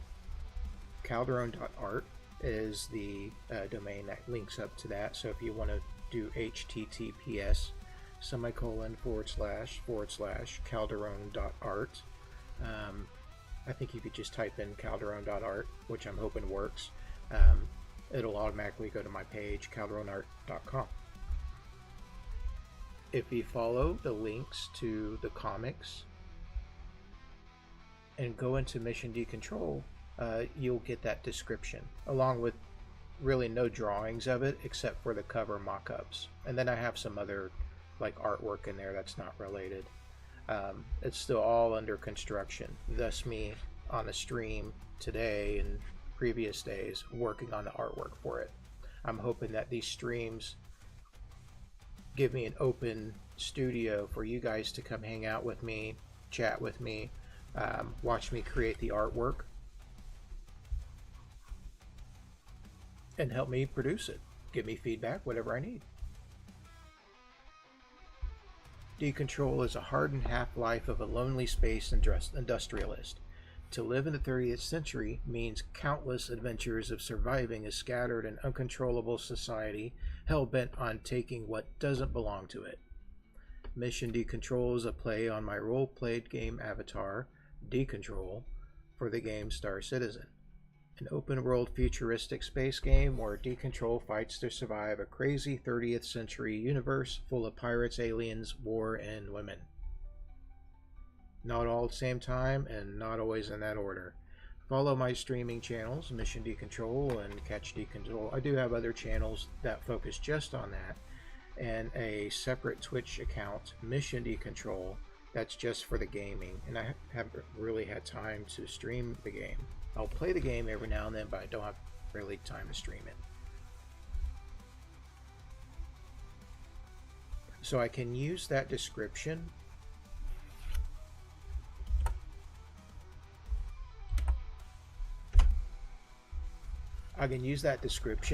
and write that out in the caption box.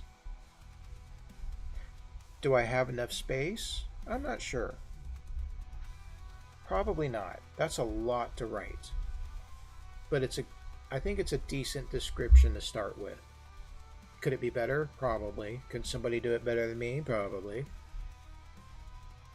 But right now, I think this does a good enough job explaining what's going on. And the size of lettering,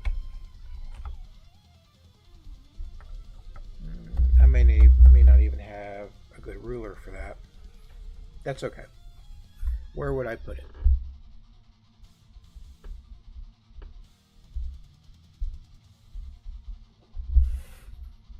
Maybe here. It'll cover up those moons, but that's okay.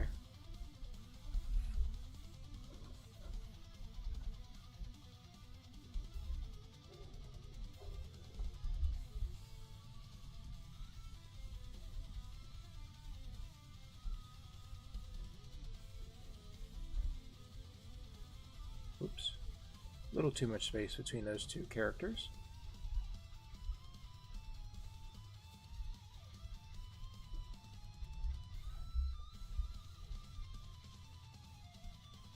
Trying to eyeball the size. I am at an angle as well because the way I have the camera set up and stuff. I always need to look up the lift up the paper to look at it.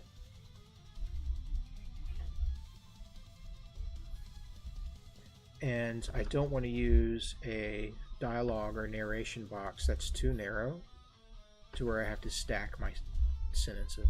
So maybe I need to erase this space station.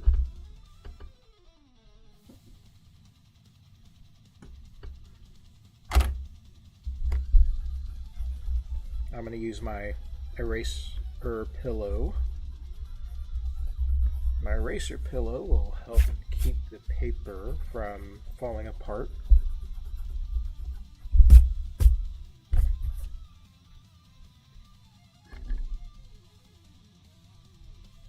If you see me banging my head, because there's a good song on Spotify that I'm listening to right now, I really wish I could stream it with my Spotify. That would be so cool. I probably have to pay buku's money to do that. All right.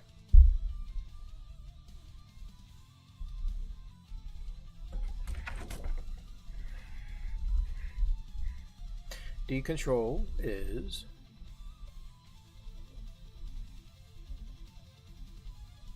I think the lettering is actually going to be a little bit bigger than this.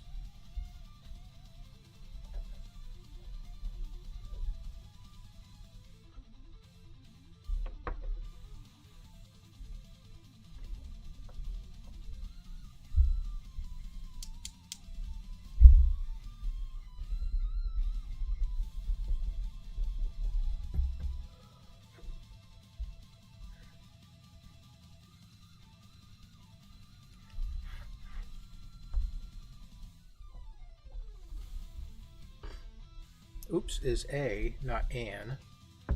Duh. Gotta look up every now and then. Decontrol is a hardened half-life.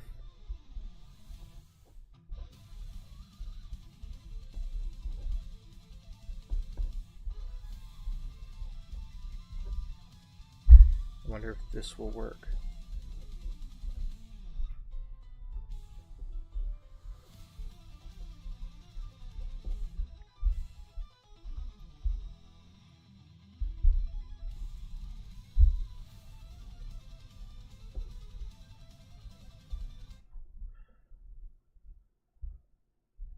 I'm just going to say of a space industrialist.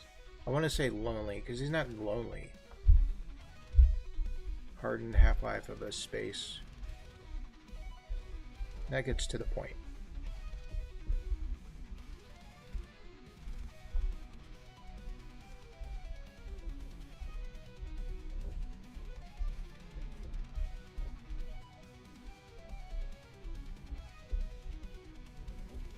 You know, I'm going to have to erase all this and then write it out again properly.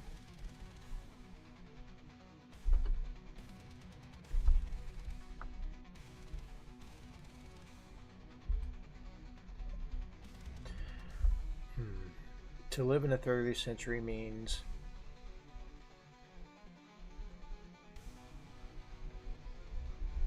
just say is a hardened half-life of a space industrialist in the 30th.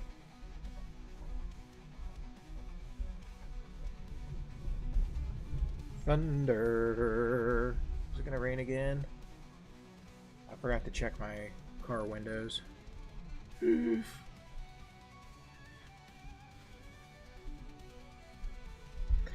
Let's see if I say in the 30th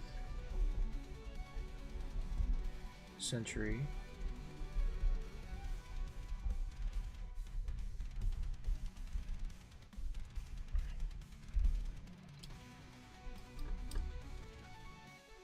Hey Pyro, how you doing, man? Good afternoon. Hopefully you're not caught up in this storm and stuff.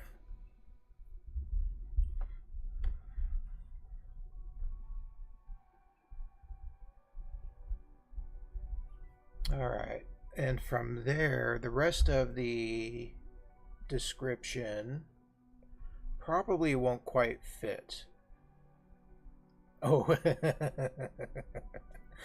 you're jumping in at an interesting time because I'm actually going over Star Citizen stuff today, where I'm working on the Mission Decontrol comic strip. And our first page for our comic strip, which will be a black and white panel, single page story that I can post on social media in that vertical format. We'll introduce the character. Let me see if I can do a focus adjust.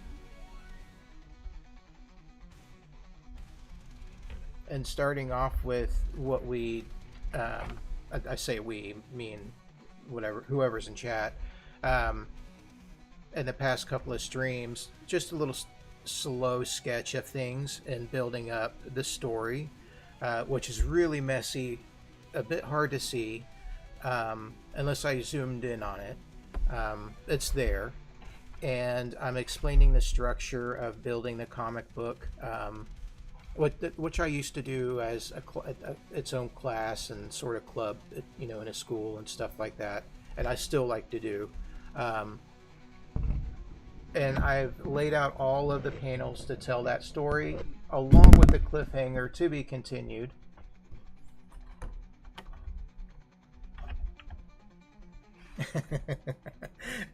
I'm glad you like it.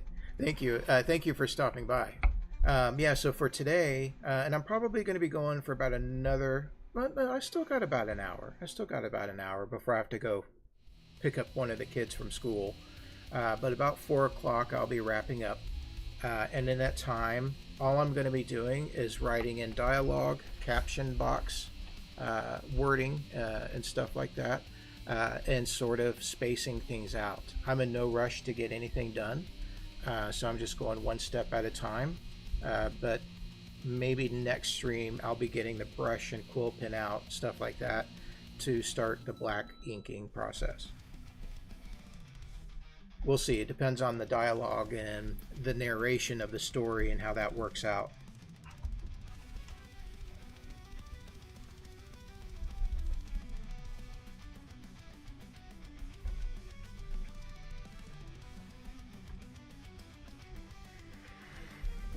With our title panel blurb, we just wrote in, Decontrol is a hardened half-life of a space industrialist in the 30th century. Just a quick narration in that title panel describing what's going, describing the story or the character. Focus adjustment. There you go. Nope. Ooh, it is lightning out there.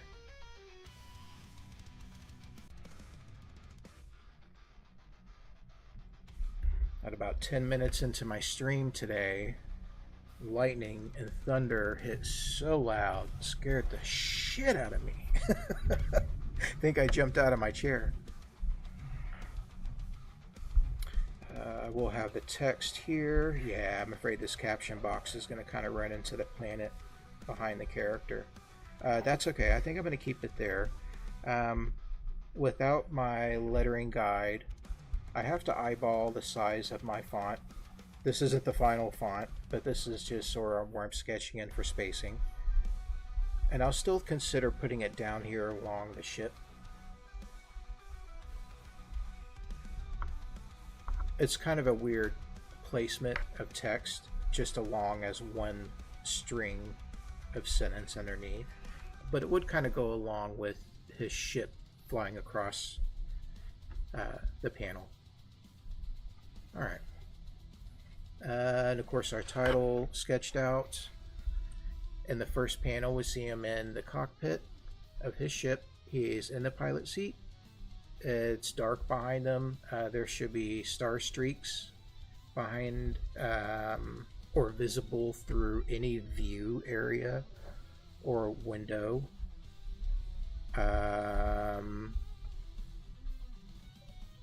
I think I'll have that window placement here. I like where I sketched it in. I have a box here for narration. This is when Decontrol starts, or we first see Decontrol thinking to himself.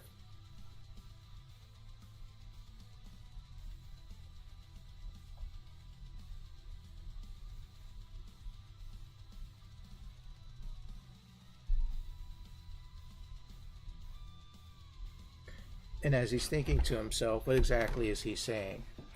In the next panel, we're behind him, his pilot seat, we see the star streaks in the viewport in front of him.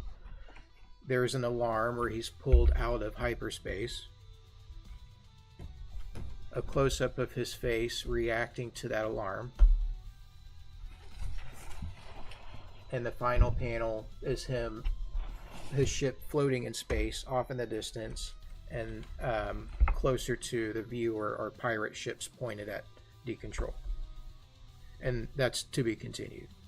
So a very simple scenario where he is being attacked by somebody wanting to steal his cargo, and that's the only way that he's going to make money, right? Don't take my stuff. That does happen in the game, which is why it's part of the story. Other players are able to steal your materials. They're able to steal your shit. That can happen in the story. That could happen to Decontrol because it's happened before. But that's what's going to happen in this scenario.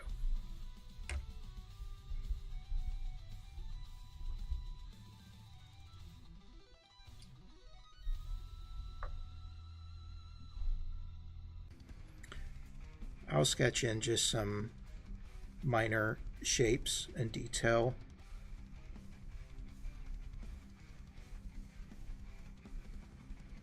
Behind decontrol that might, help show that he's inside of a spaceship. Maybe there's other panels and stuff. At this angle, you're not going to really see any of the panels and displays. These lines need to be straightened up, a little bit more mechanical. So when I go through and ink, I'll have straight edges and curves to help me with the inking. When this is shrunk down and you actually see it as its final product, it'll be too small to see all the tiny little details. So I don't need to worry about that, which is what makes this a fun and easy process. If it's a comic book or a comic strip, you can get away with the least amount of lines and detail as long as it helps convey the emotion that you're trying to create and you're able to tell the story.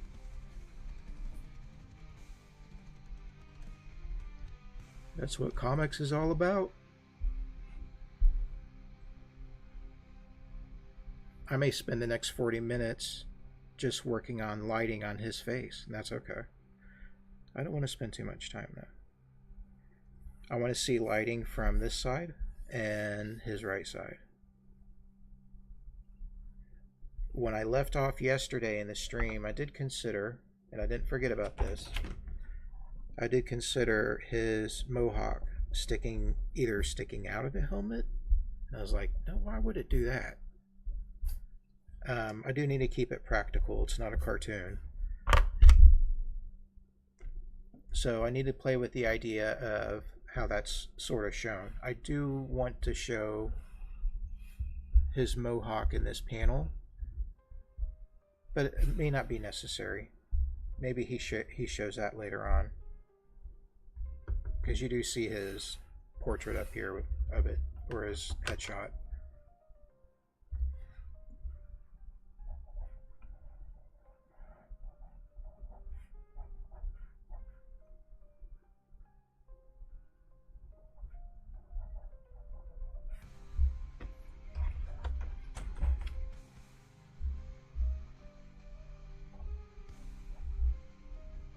Here in this scene, he should be wearing a spacesuit. Maybe, oh, you know what? Doesn't have to necessarily wear a spacesuit. But maybe it's a short trip. Not a long distance one.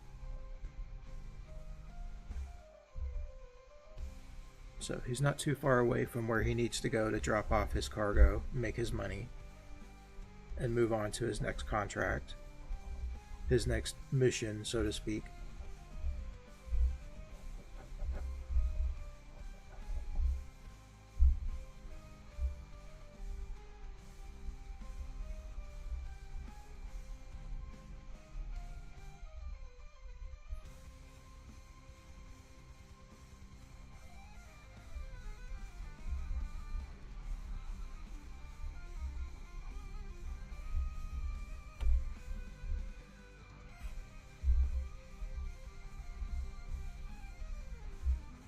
I'm going to outline his helmet, but I'm going to stay away from drawing in detail on the helmet at the moment.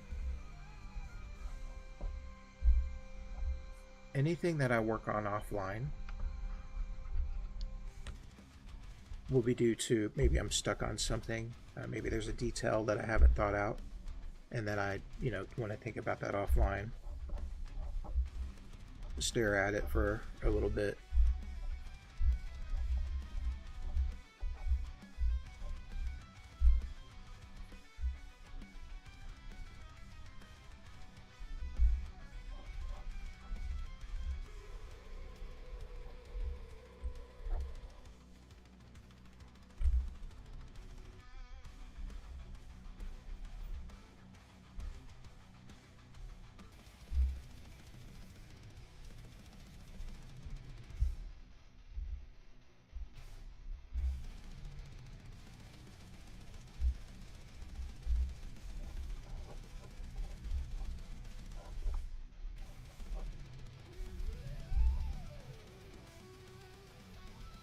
I haven't. I want to play Cyberpunk. when I was interested in playing it, I guess it was early in its publication, so there were still a lot of bugs and stuff. And that's roughly around the time I was starting to look into Star Citizen.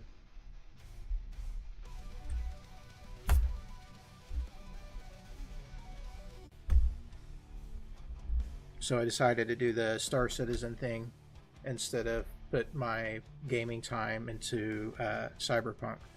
So I definitely want to try it out.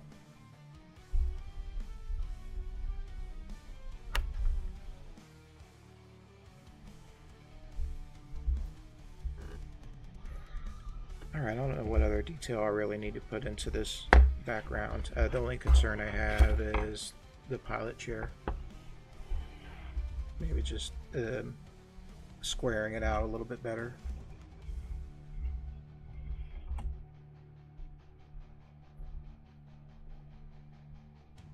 Yeah, I totally want to play it on PC.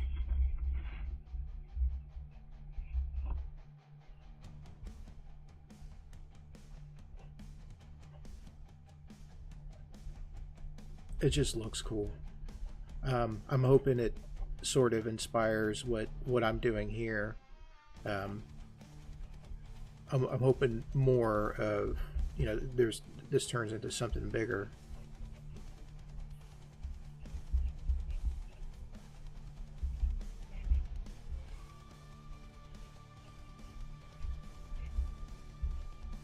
Drawing on the dash of his ship, I don't want it to be just a straight line going across.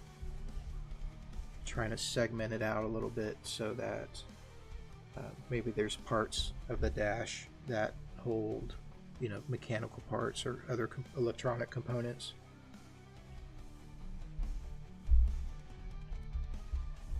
Not that I need to go through and draw all that.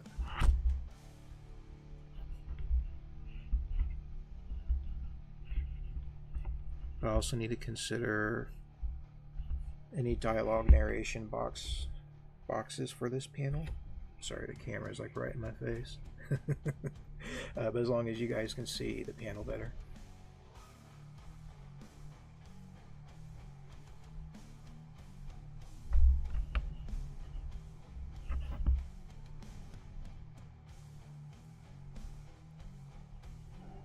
I'm not going to draw it out, but I think caption boxes, any dialogue will go here. I have an idea of what's going to be said, not word for word, and I have an idea that it's, you know, might be a little wordy on this panel, and I would put it here.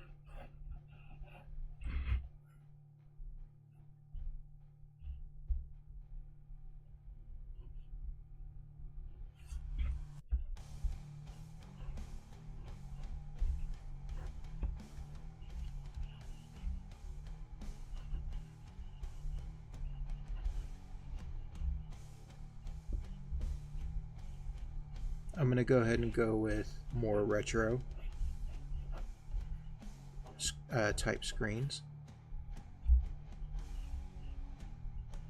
which is what I'm doodling in right now. They're kind of a bulbous rectangular shape. I can see the ship that he's using having older equipment, of course.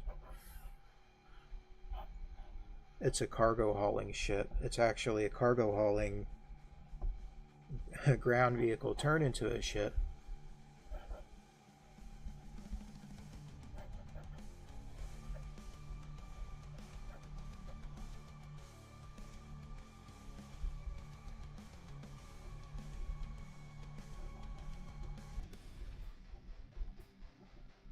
So a modified cargo hauler. It'll have all sorts of things rigged into it, hanging off the walls and the ceiling that weren't there before when it was originally built.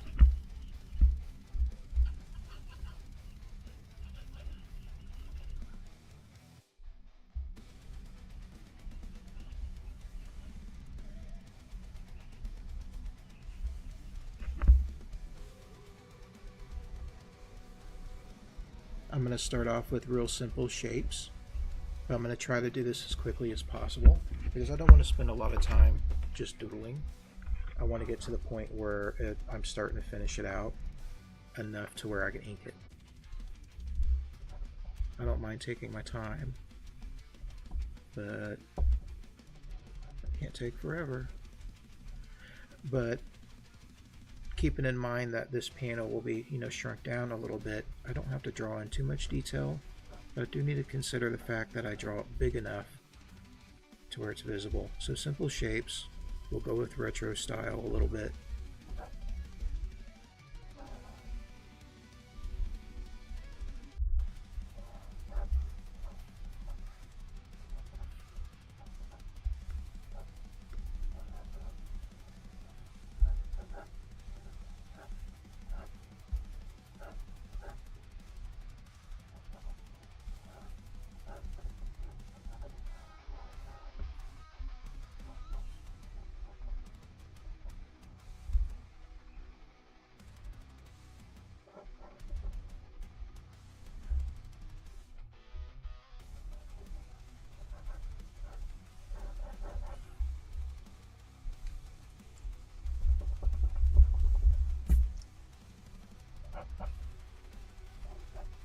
Gonna put these panels in perspective. I better fix that perspective.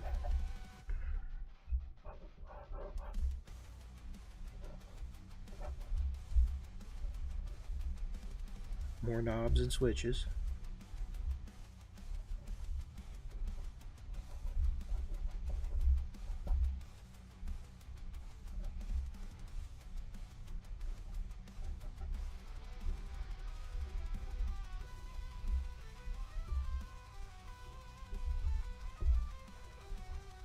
But having these simple shapes drawn in helps me when I step back and look at it, connect with what I was originally envisioning and what's coming out in the drawing. Sometimes you got to meet in the middle.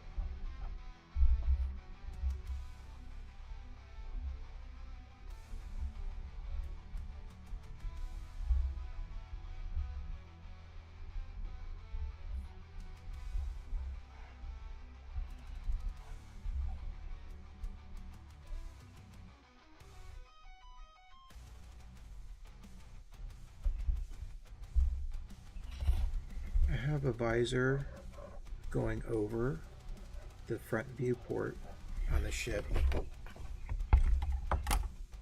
Let's see. Let me embiggen this.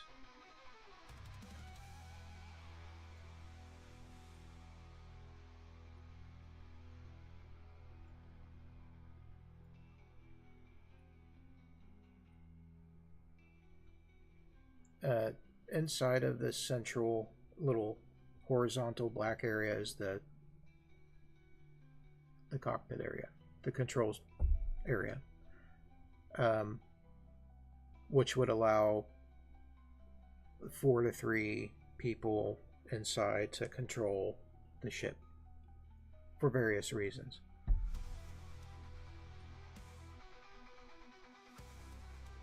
And I have it sort of drawn to where it's like there's a bit of a visor up top.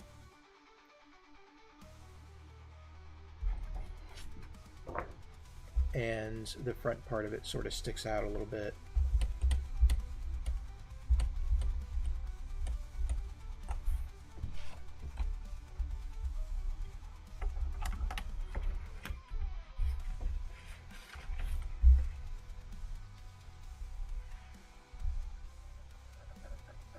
So I'm going to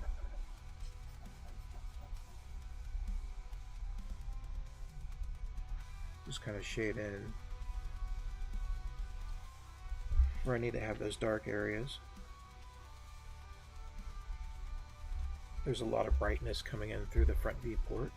Oop, I'm lost on the camera there. There we go.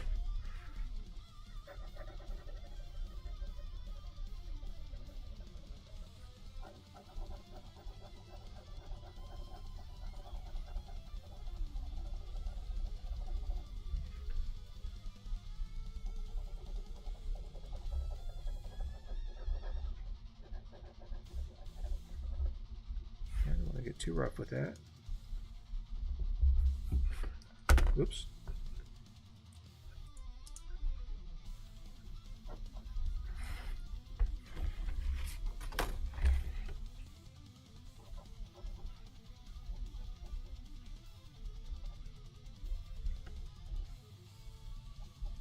Yeah, most definitely don't want to take too long.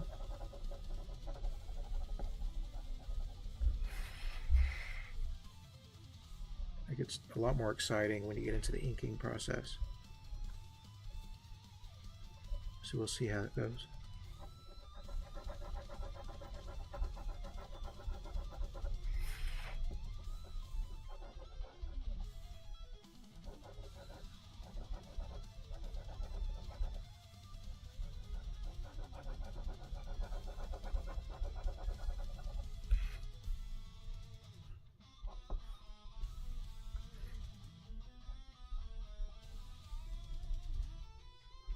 Oops, sorry, got lost on the camera again.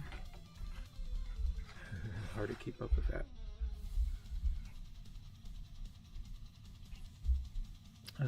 If he's controlling thrusters with the left hand or a throttle,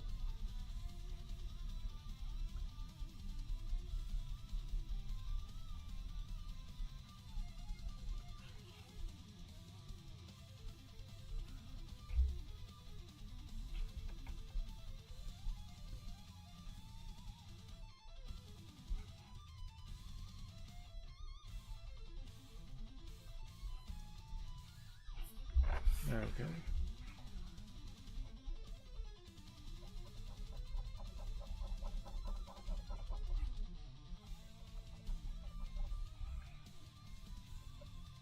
Again, I apologize if the camera is shaking.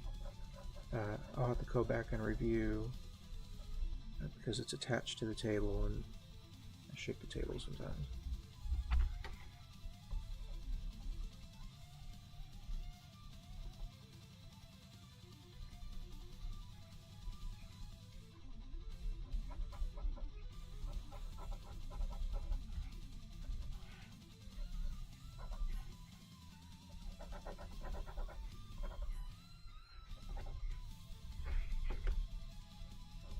Okay. So I outlined him sitting here in the co-pilot seat, which I really should have made wider. It technically probably should be wider to support the arms better.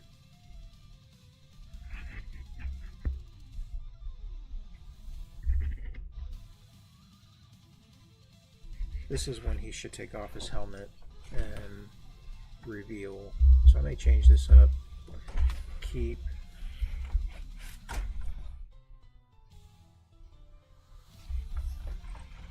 his helmet on.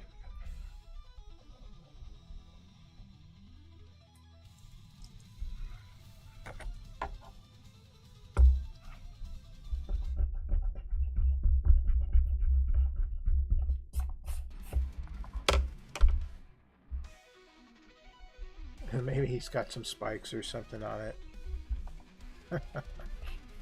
Of course he does. I'll think about that.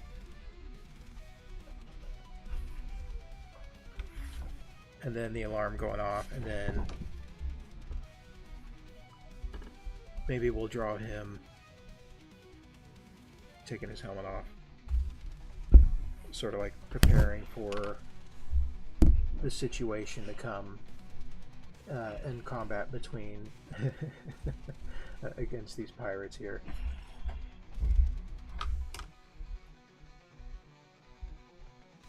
Okay. So decontrol is a hardened half-life of a space industrialist in the 30th century. I may actually change that to a little bit earlier, because that's directly out of the game, so I may change that to a different date.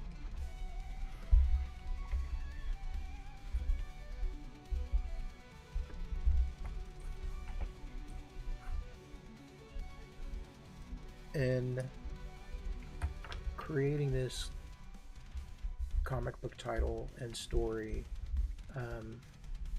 with a sense of sort of pulp fiction to it, keeping in mind that the dialogue and stuff in here isn't going to be campy and comedic, although those times will come.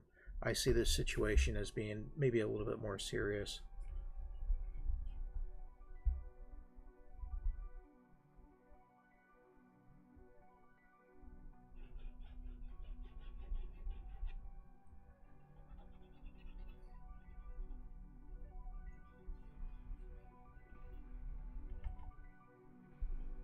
Maybe he's grumbling a little bit to himself about the cargo that he's hauling, or the route that he's taking to his destination. What sort of grumblings would I have playing a game like this where I'm following through with a character created like this? I would definitely complain about where it was being taken, how far away it was.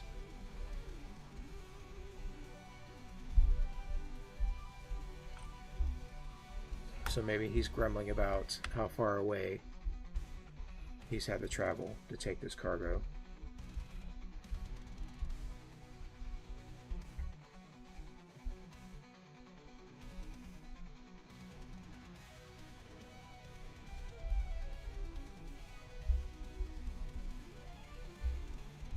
So he's telling himself, let's say it's 35,000 credits.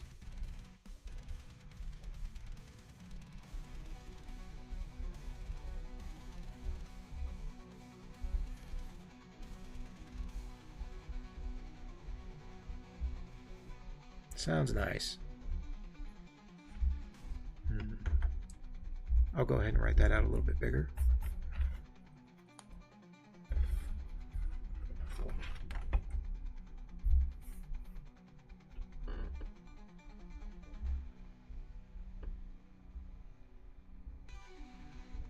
Sounds nice. I may need to pull the dialogue box a little bit closer to him. It would be nice to include at least one more, or enough space for one more word. Saying 35,000 credits to haul this shit. Sounds nice. It's not.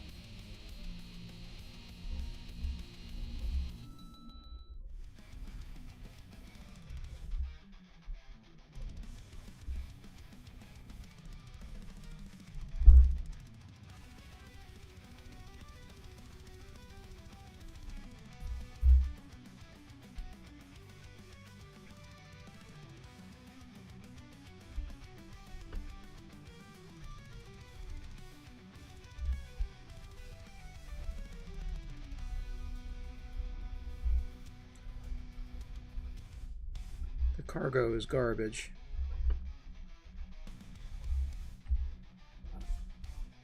He didn't load it up himself.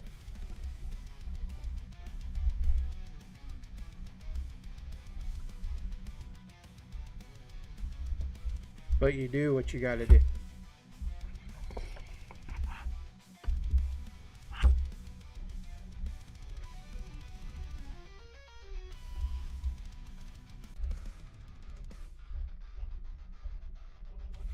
I'm trying to keep the lettering sized roughly to how I'm going to have it. I'm going to take a picture of it. I'll put it on my phone and read over it to see how it looks.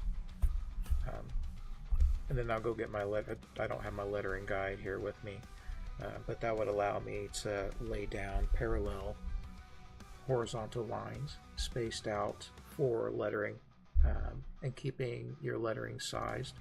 It's great for drafting and stuff like that, and for doing your dialogue in comic books.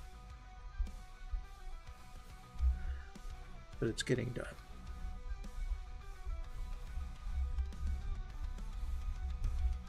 See, that seems too long.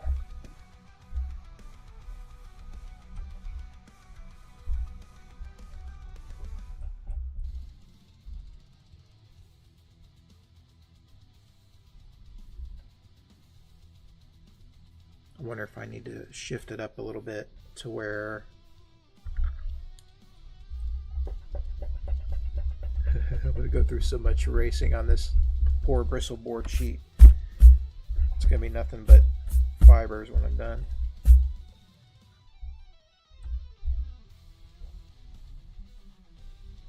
So I'm going to be a little bit more careful with how intense I'm putting in pencil artwork here.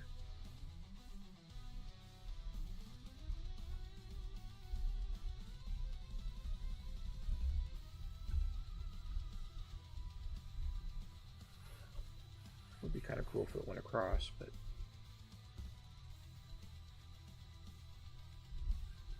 I think that would just be too much. I know it looks horrible handwritten out.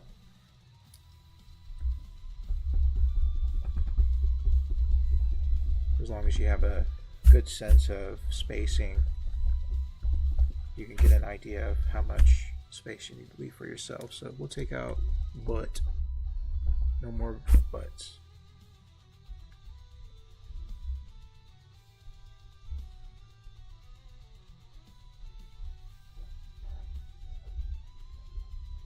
Doesn't make sense.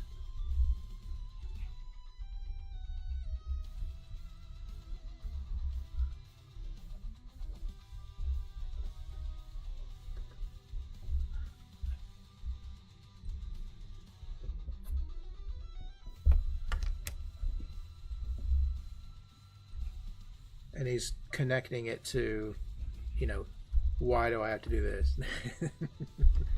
Why do I gotta put up with this?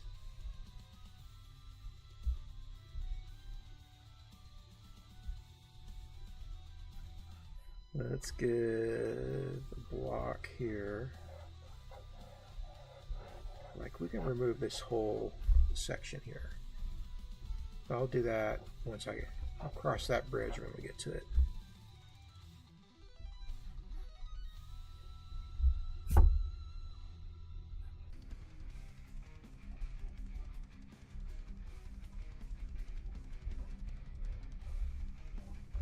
What is it that he's hauling? I'm going to keep calling it garbage for the spacing.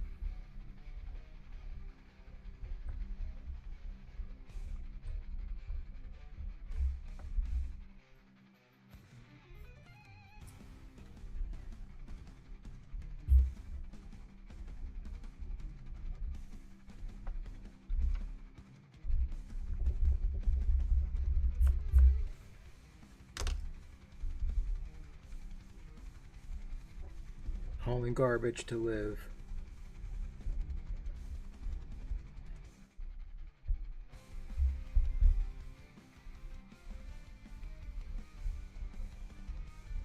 And die trying.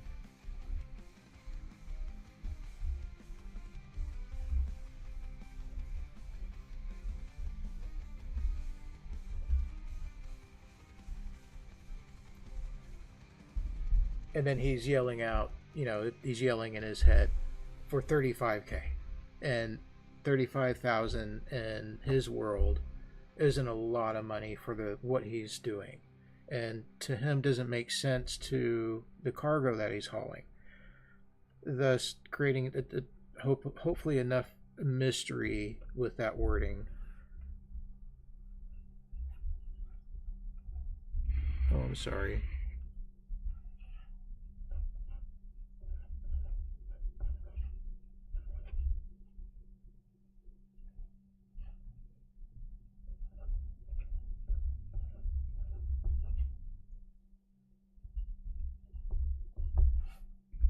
He's angry about the cost and suspicious of the reason behind it.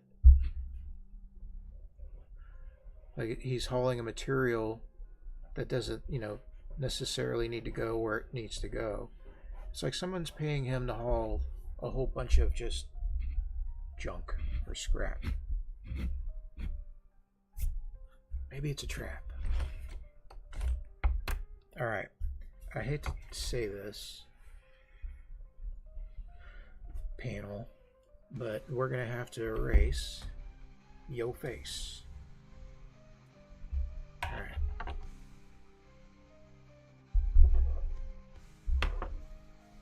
Let's do it. Grace your face. There we go. All right.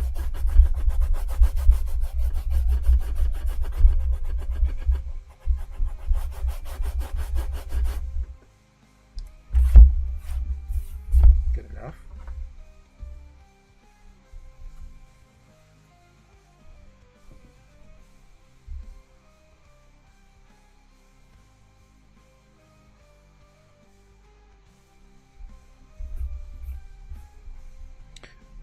I'll go ahead and explain a little bit as to why he would be taking his helmet off. I could see him allowing the pirates to take his ship and cargo, or to hold it, to prevent it from being destroyed or shot up. Maybe he just got it painted and he didn't want to ruin the paint job, right? So he allows them to capture his cargo, but at some point he's going to take action. When is that point in time?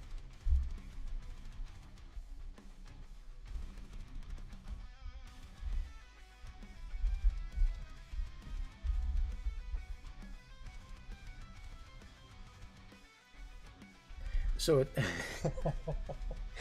is this an insurance scam, and he's gonna be the dummy?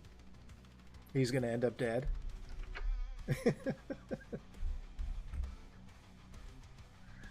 All right.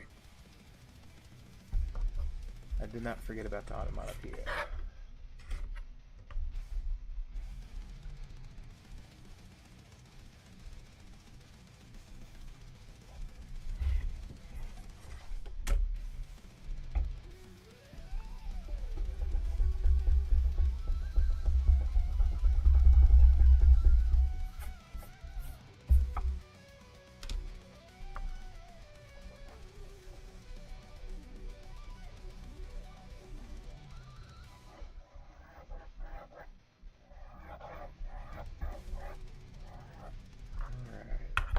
Throw in some onomatopoeia stretched out across this panel.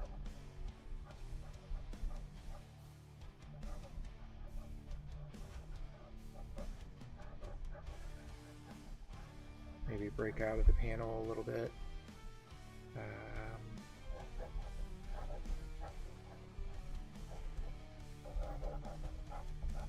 Its continuation cut off. Okay, cool.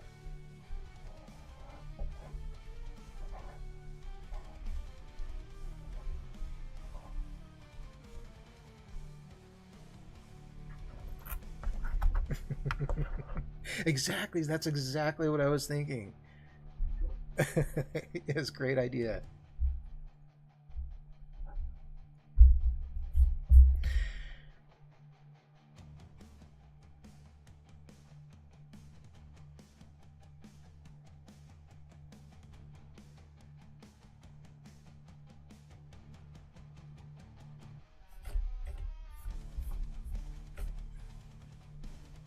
I think it also still leaves enough.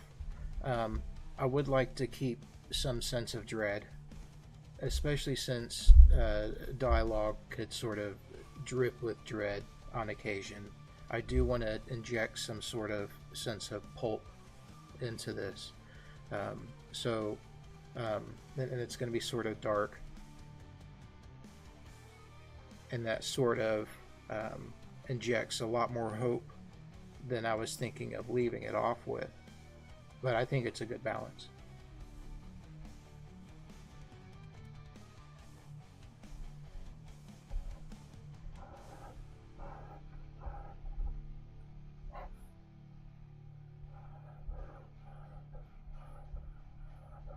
Oh, let me make sure I'm in a good spot here.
Taking the helmet off, forward.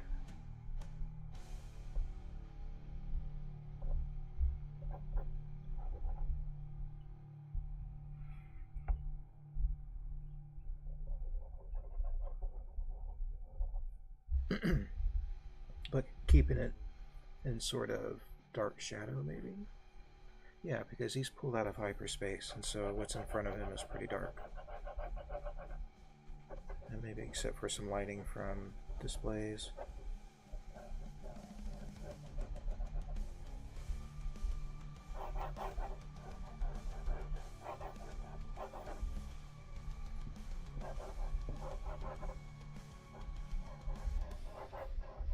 His armor is going to be pretty generic.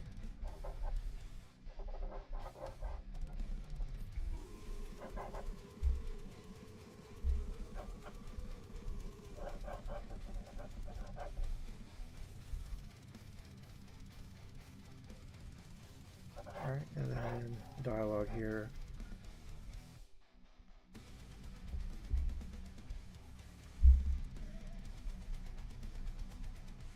Welcome would be on its own line. Oop, spacing on this is pretty bad. Let's try that again.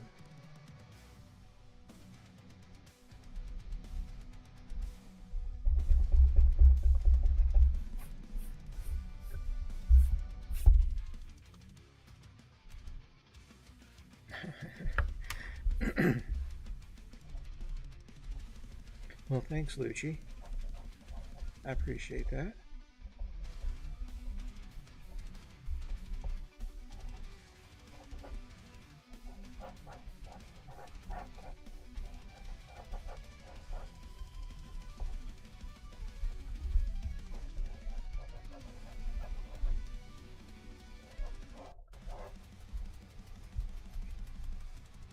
Okay, I like where this is going.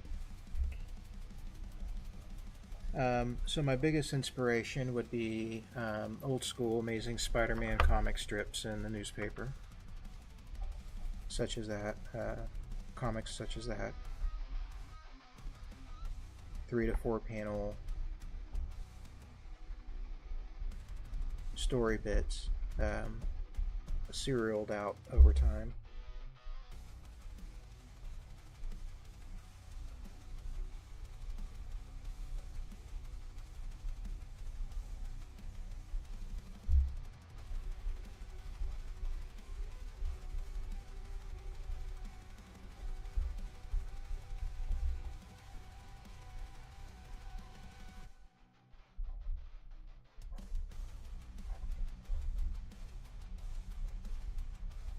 So in this next strip, after this one, this current one here, I think would definitely start off immediately with some action.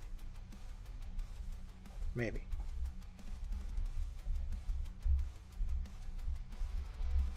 I don't know if I would want to draw it out too much.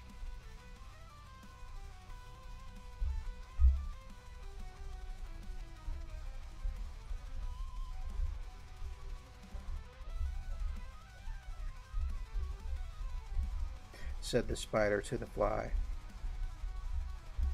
That's a very comic book thing to say too. Good one. Almost definitely have space.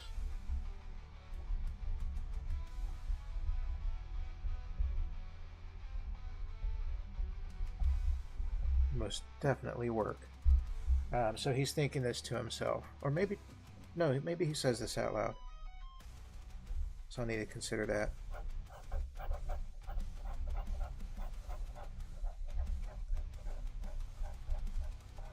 Alright, how am I doing on time here? 3:53? Ooh, I do need to get to a stopping point. Ooh, nice. Oh, fantastic. Not too far off before I can get out the brush, quill pen, and pens with some India ink. And then just start having fun with some black and white on this. And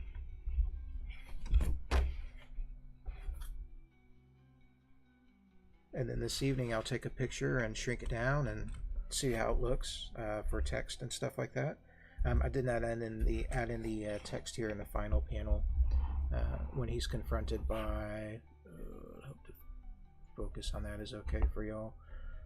Where he's confronted by pirates and hostile ships, and that's where we leave it off with him saying, "Oh shit!" But I think this actually works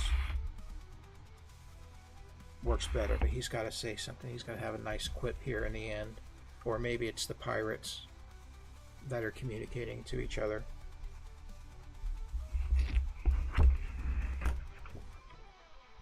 Besides the to be continued narration panel in the bottom right corner. Okay, cool. Alright, so far so good. Definitely thank you guys for stopping by. Kaiser thanks you. Hi Kaiser. He's mad, he doesn't like to be picked up. Let me back up the camera just a little bit so you can see the page as a whole. It's, you know, I apologize, it's still real light, a bit hard to see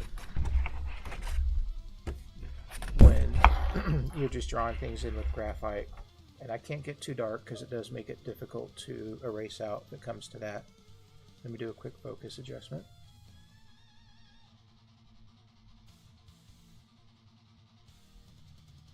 And apply it.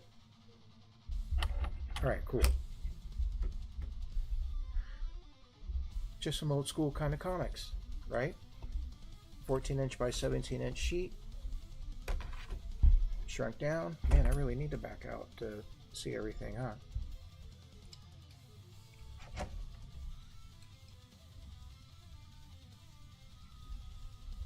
Cool. You may not be able to read what's on there and stuff like that. It's hard to make things out. It really is. But once I start adding in more darker areas and so forth, which I might work on a little bit tonight, after I do the video content stuff to post later on.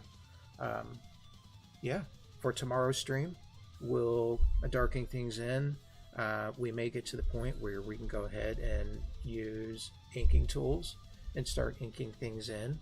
There's a lot of areas up here that need to be filled in with just flat black, and a lot of shaded areas and so forth. Mechanical edges, so hard surface edges, and a little bit of organic areas as well. Cool. Thank you guys so much. Thanks for stopping by. Anyone who's still out there hanging out, I appreciate those that just came in, even just for a little bit of time. If you guys have any questions, feel free to reach out to me. I will be back online tomorrow. What time? I'm not too sure. Tomorrow is Friday, so I may consider a little bit of game time at the end of the stream to sort of demonstrate this character in action, using the actual video game, and hopefully to maybe kind of promote it a little bit. I think that's pretty fun. But this whole idea is based off of having fun with that character, having fun with friends, and groups of other players, those that are trying to take away from you and kill you, and those are there to work with you.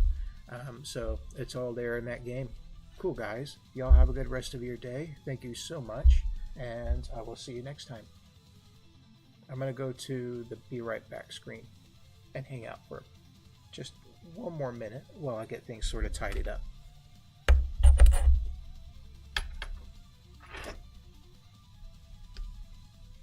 And once we get everything done with this comic strip, oops, not gonna Be Right Back, ending soon. That was the wrong screen, sorry.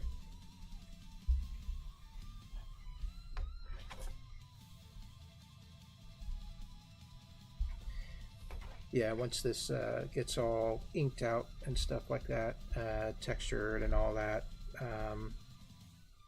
we'll post it online.